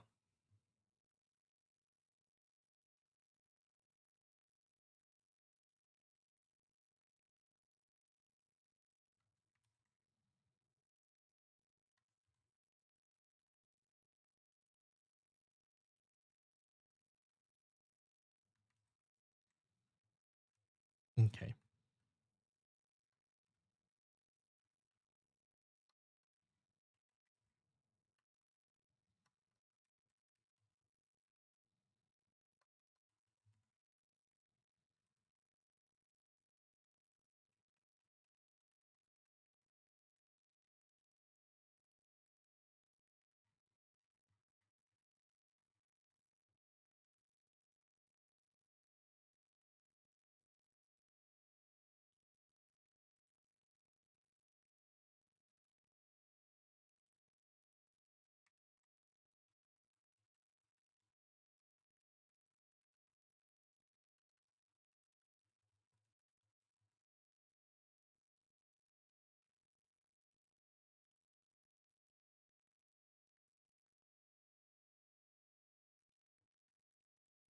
Wait a second. I'm editing one SMD. I'm not editing two SMD. What is going on?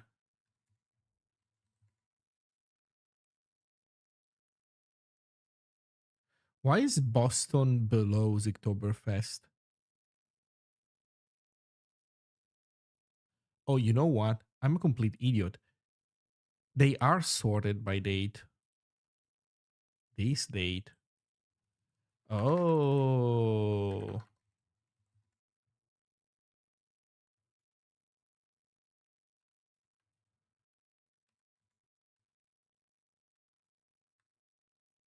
So actually the number doesn't matter.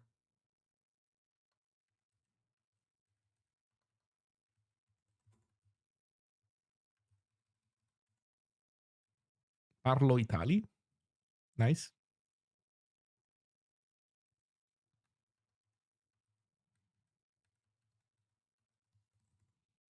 Okay, wait a second.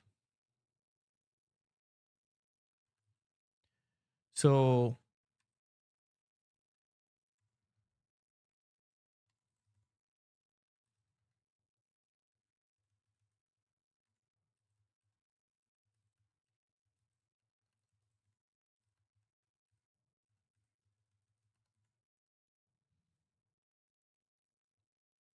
there we go. Ziktoberfest, Zig Boston. God damn it, no, it's still not sorted. What's going on?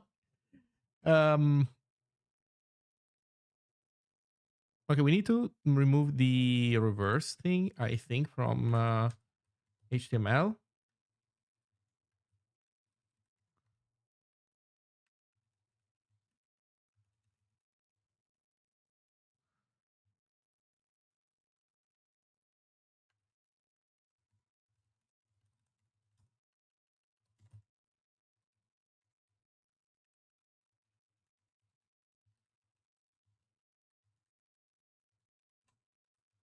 I think we do one column.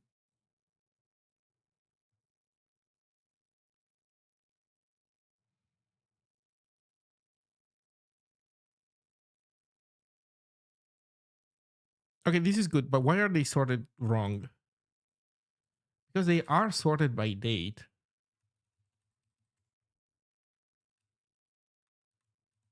2026, 726. 2026, 1003. 2026, 09.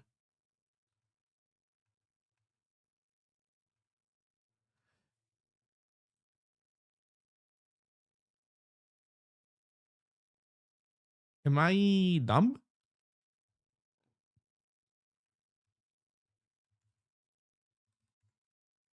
How are we looping over these guys? Subpage is alphabetic. There we go. Okay, that explains the whole insanity.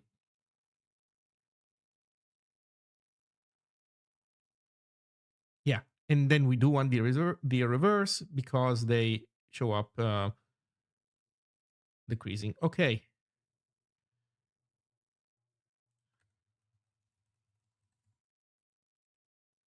Boston first, Ziktoberfest second, so frequent love third. There we go.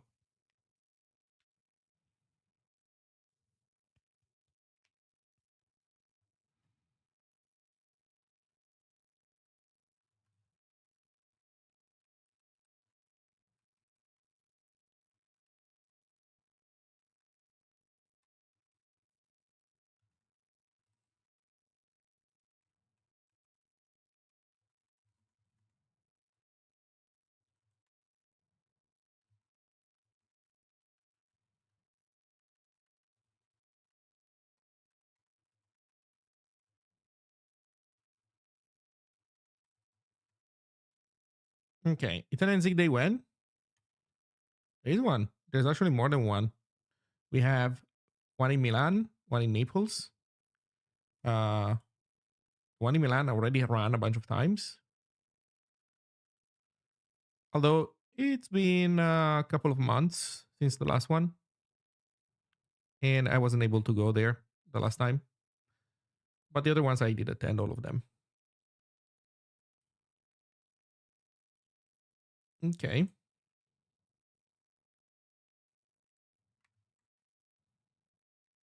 Okay, let's wait for this to update.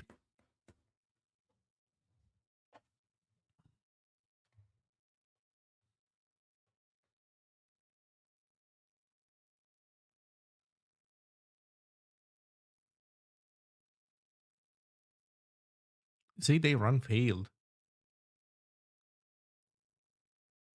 How?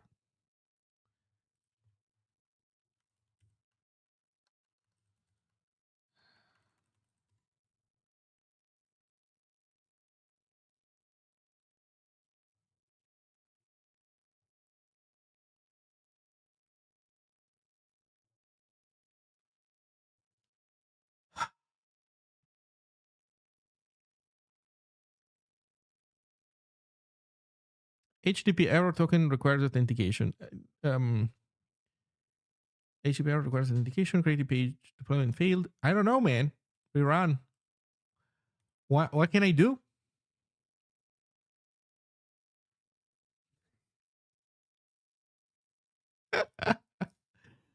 uh, I need to get off. I need to get off. Get up.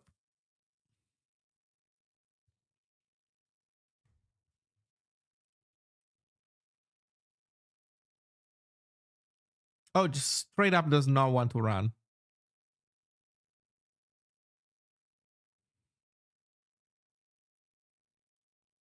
The funny thing is, it was working until one comment ago, man. Why? Also, what is this error?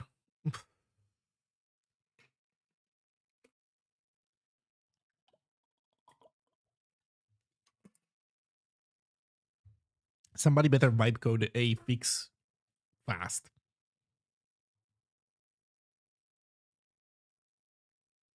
Ah, this time it succeeded. Okay, good job. Okay. There we go. Zigtoberfest.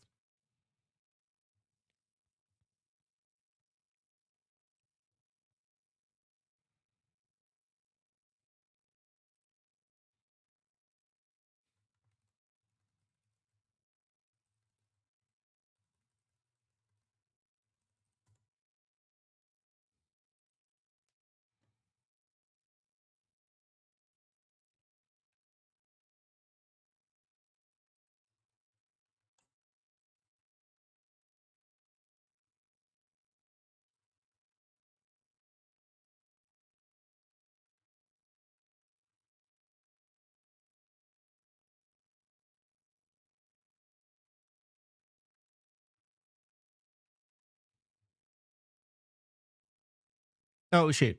Thank you. Fuck. Go fix it fast. No,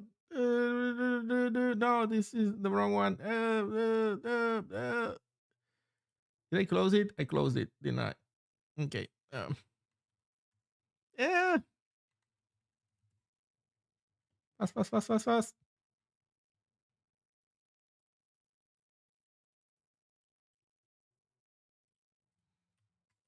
Oh no, it's gonna fuck me as I try to fix this. GitHub, do not fuck with me, please.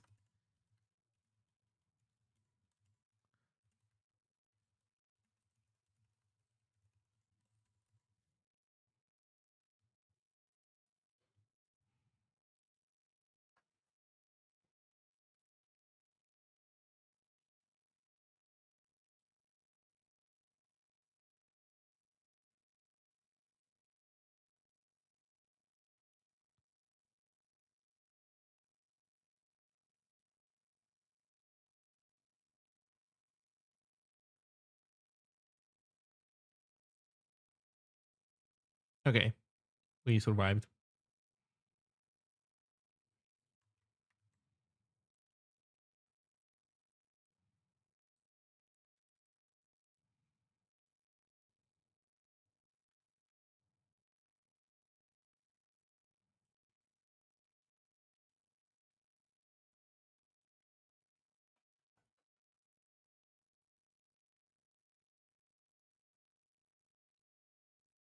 Okay. So this is done. Ah.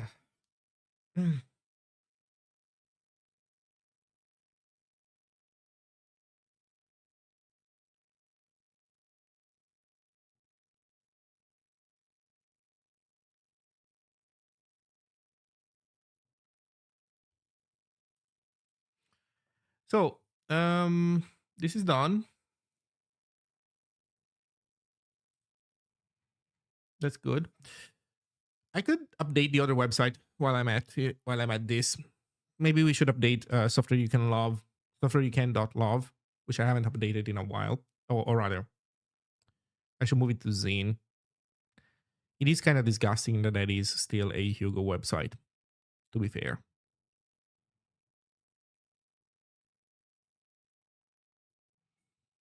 Hmm.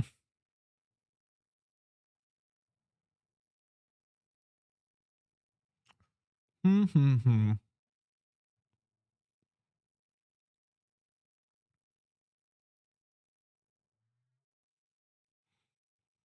Hmm. Hmm. Hmm. Yeah, let's do it. What could go wrong?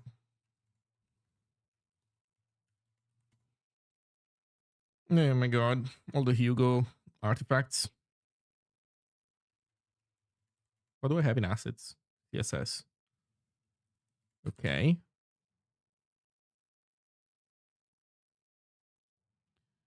Um well, I could run Zine in it. What happens if I run this? Okay, creates all the missing stuff. Doesn't override anything. So I guess now I can change Zine.ziggy.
Oh, the static scene and stuff, right?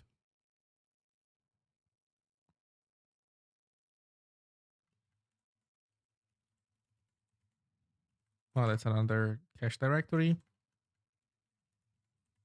Okay. How do we do?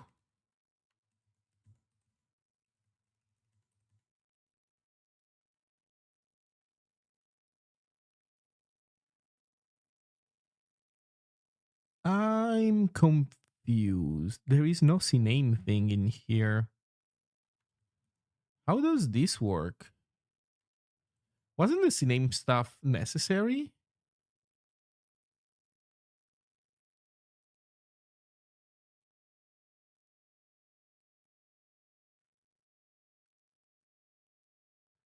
I guess it's not necessary if we use the other approach.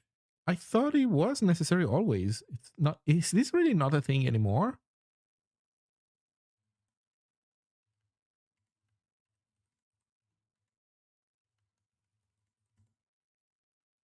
This one has CNAME in it.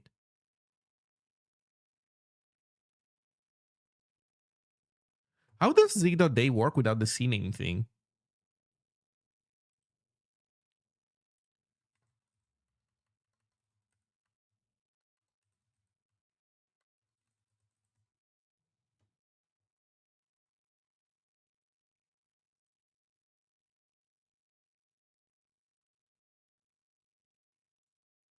Yeah, I just straight up don't have it.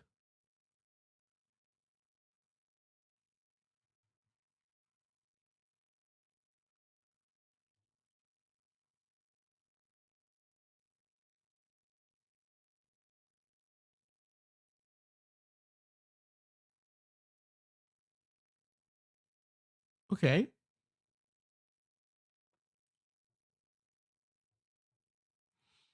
Okay, it seems that we don't need it.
That is bonkers, but uh, I don't think we're using any of these.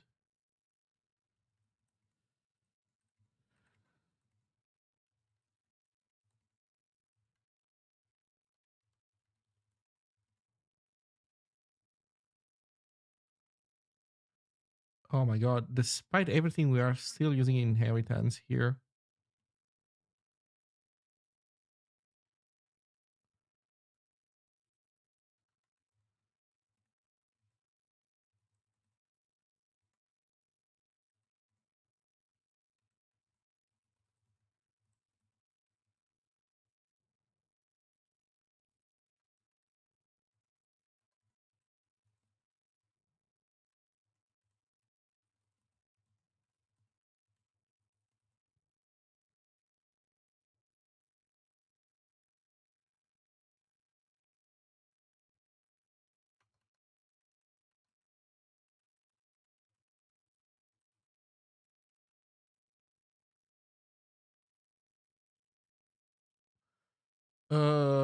Oh, this is a delightful div that I forgot to close. Nice. Okay, so now auto formatting and everything is works. Cool.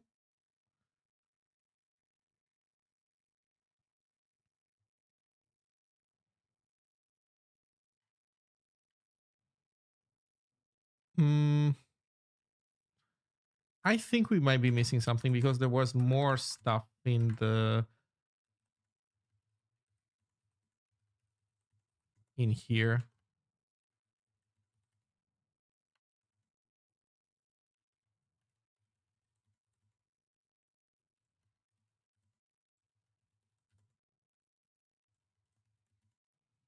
Yeah.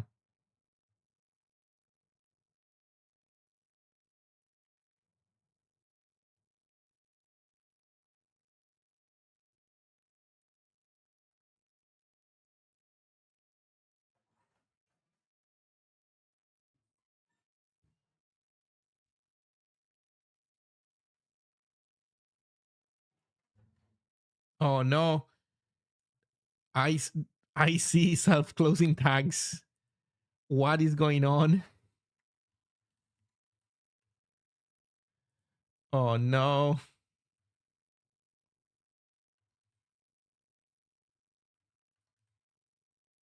Also, why is this self-closing thing covering meta and then a little bit of name? It should just be meta. What is going on here? Okay.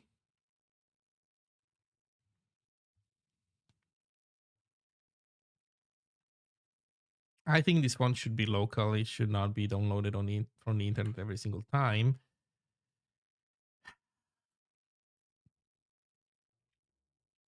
Then we have this.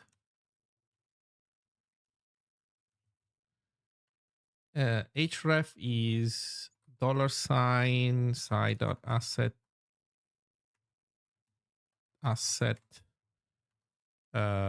main.css.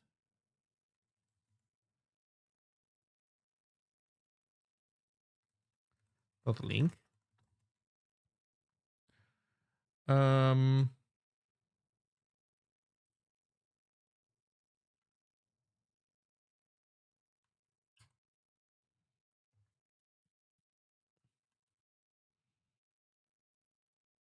Okay, what else was there? RSS. And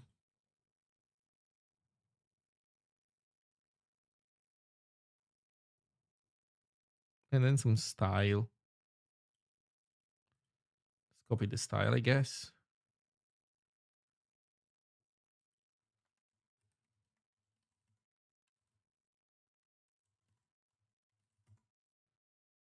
And this style can go in the head where it belongs.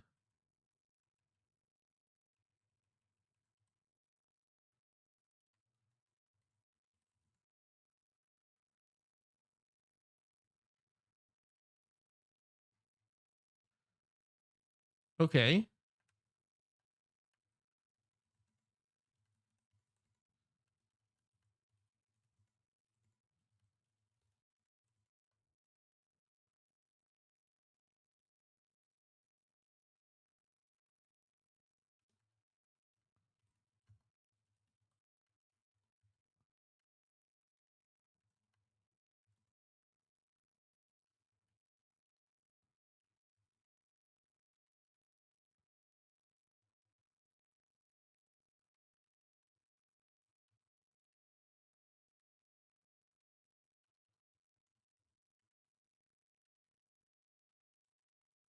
Oh no. Why is this happening? Why is this auto formatter fucking up my... It's fucking up my front matter. Um,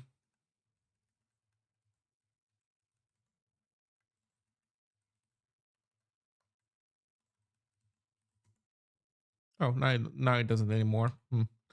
This is not my auto formatting. This is another tool. Okay. Let's see where we are at right now. Okay, we launch.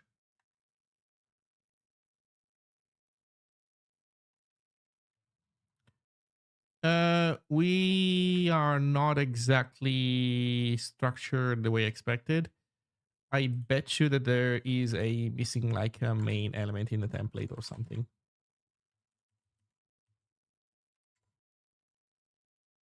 Body content. Yeah, something needs content.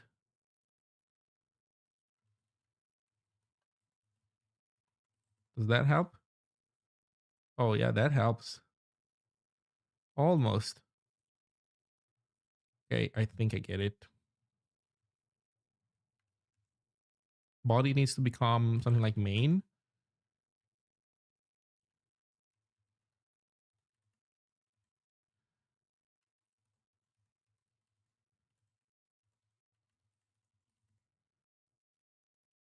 There we go. Okay, we're back to where we were.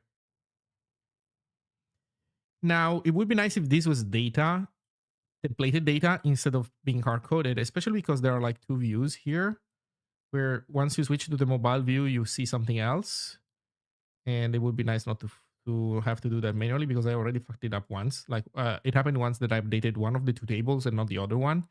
And that was a disaster. So let's make the event list our data in here.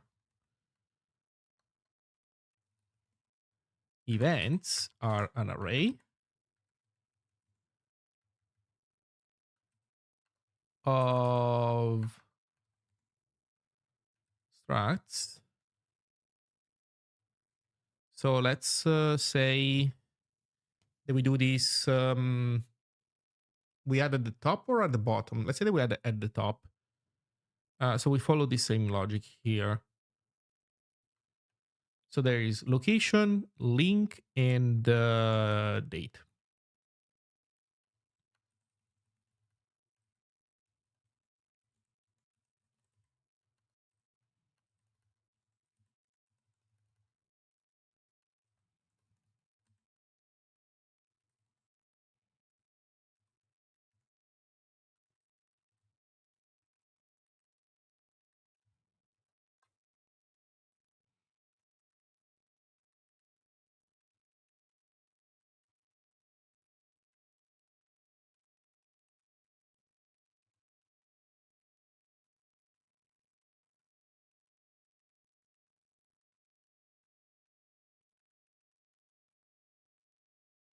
Then Milan.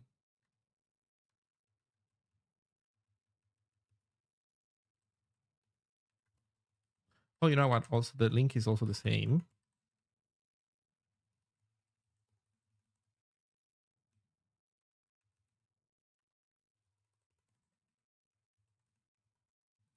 So we can do it this way.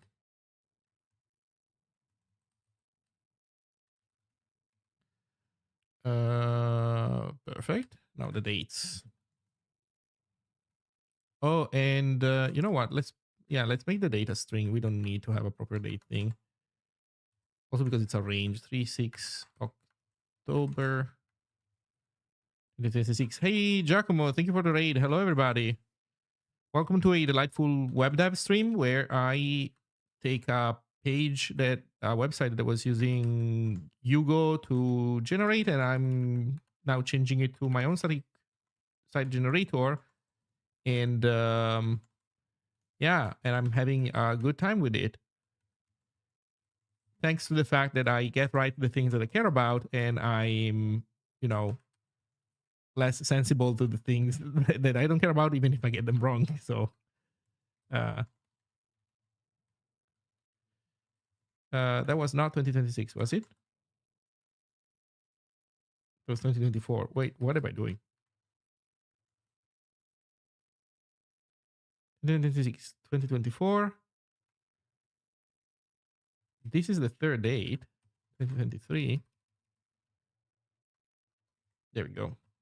Yeah, this is the last website that I had on Yugo, and I'm now turning it into something that is based on templated data, which I could have done with Yugo as well, obviously, but I had never done in the past, and so now I'm doing it, and hopefully this is gonna work out well. So tbody is a loop now. Page.custom.get events, and then this becomes text equals loop it. I think I have to do in any case get location.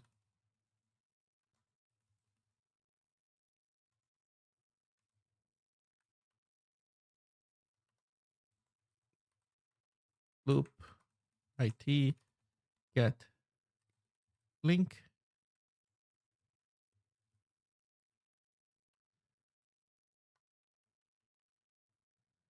and the text inside is also the same.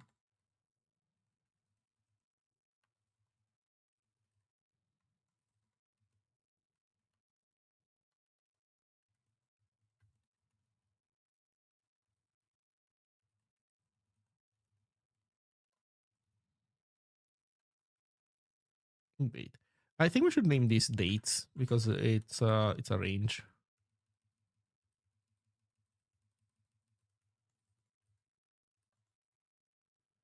Dates, and then we take this out. Okay, so this has been updated. This has been templatized. Now this one.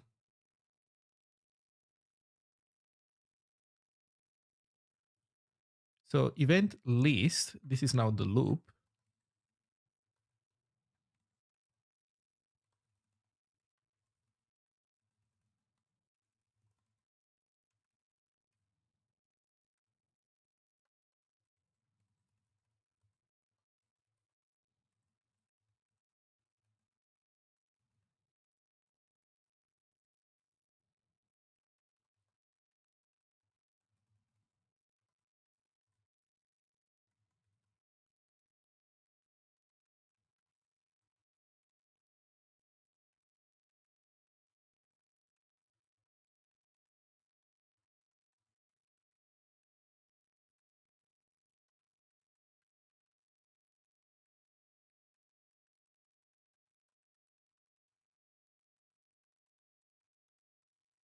also, I think I can do this. No, not that one. I think it's this one. Oh, no, it doesn't work this way. Right. I have to do it at the end. I put a space. And then I get vertical alignment. I think I want to put a space also here. I think I prefer this way of doing it. Yeah. We can. Oh, there's also an HR style. Oh crap. So this guy should only show up in the middle, so it should not be printed for the very last element or the first, depending on where we decide to put it. We could put it above and then do first. I think that might be better. So the way this works is that we need to wrap it in a context. And then in context, we do if loop dot first. I think it's a property. I don't think it's a function. But I'm sure that my thing will complain as necessary.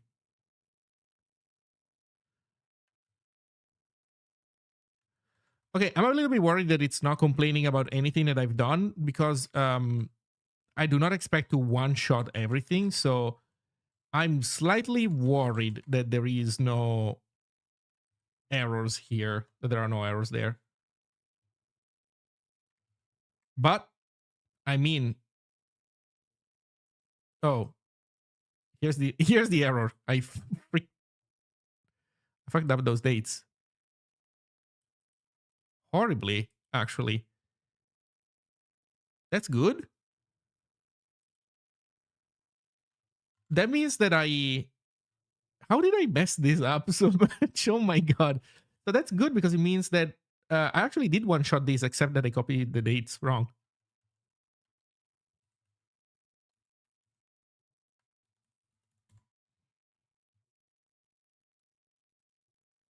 Okay, so I'm going to the deployed version of the website so I can fix these stuff.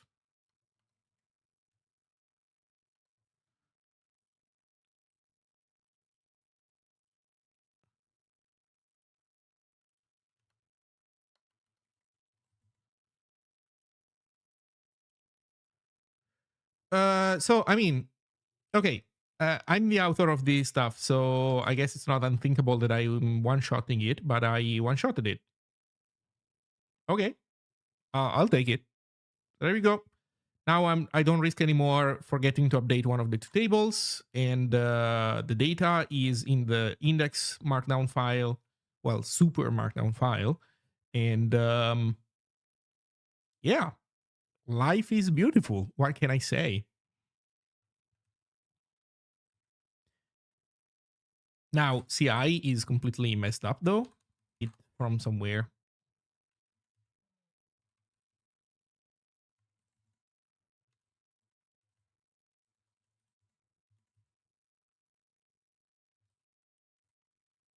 Code owners PR G8 pages. I'm gonna copy these verbatim. Okay, let's double check. Deploy website to GitHub pages. Branches. Uh, what branch do we have here? I think we have. Oh, we do have main. Okay, so main currency group pages cancel progress false.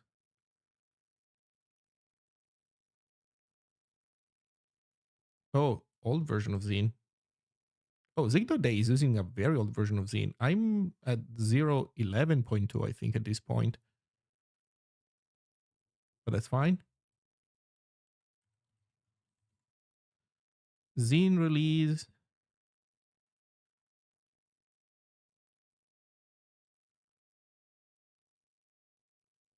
Yeah.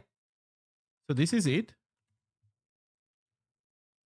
Untracked file. .hugobuild.log.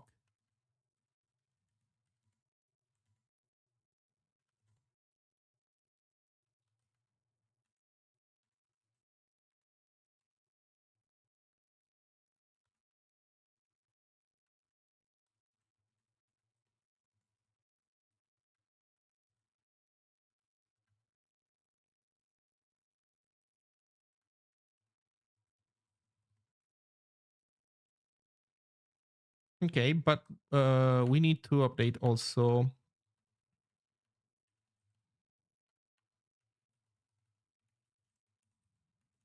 We need to update also the repo configuration because I don't think it will be able to deploy as is.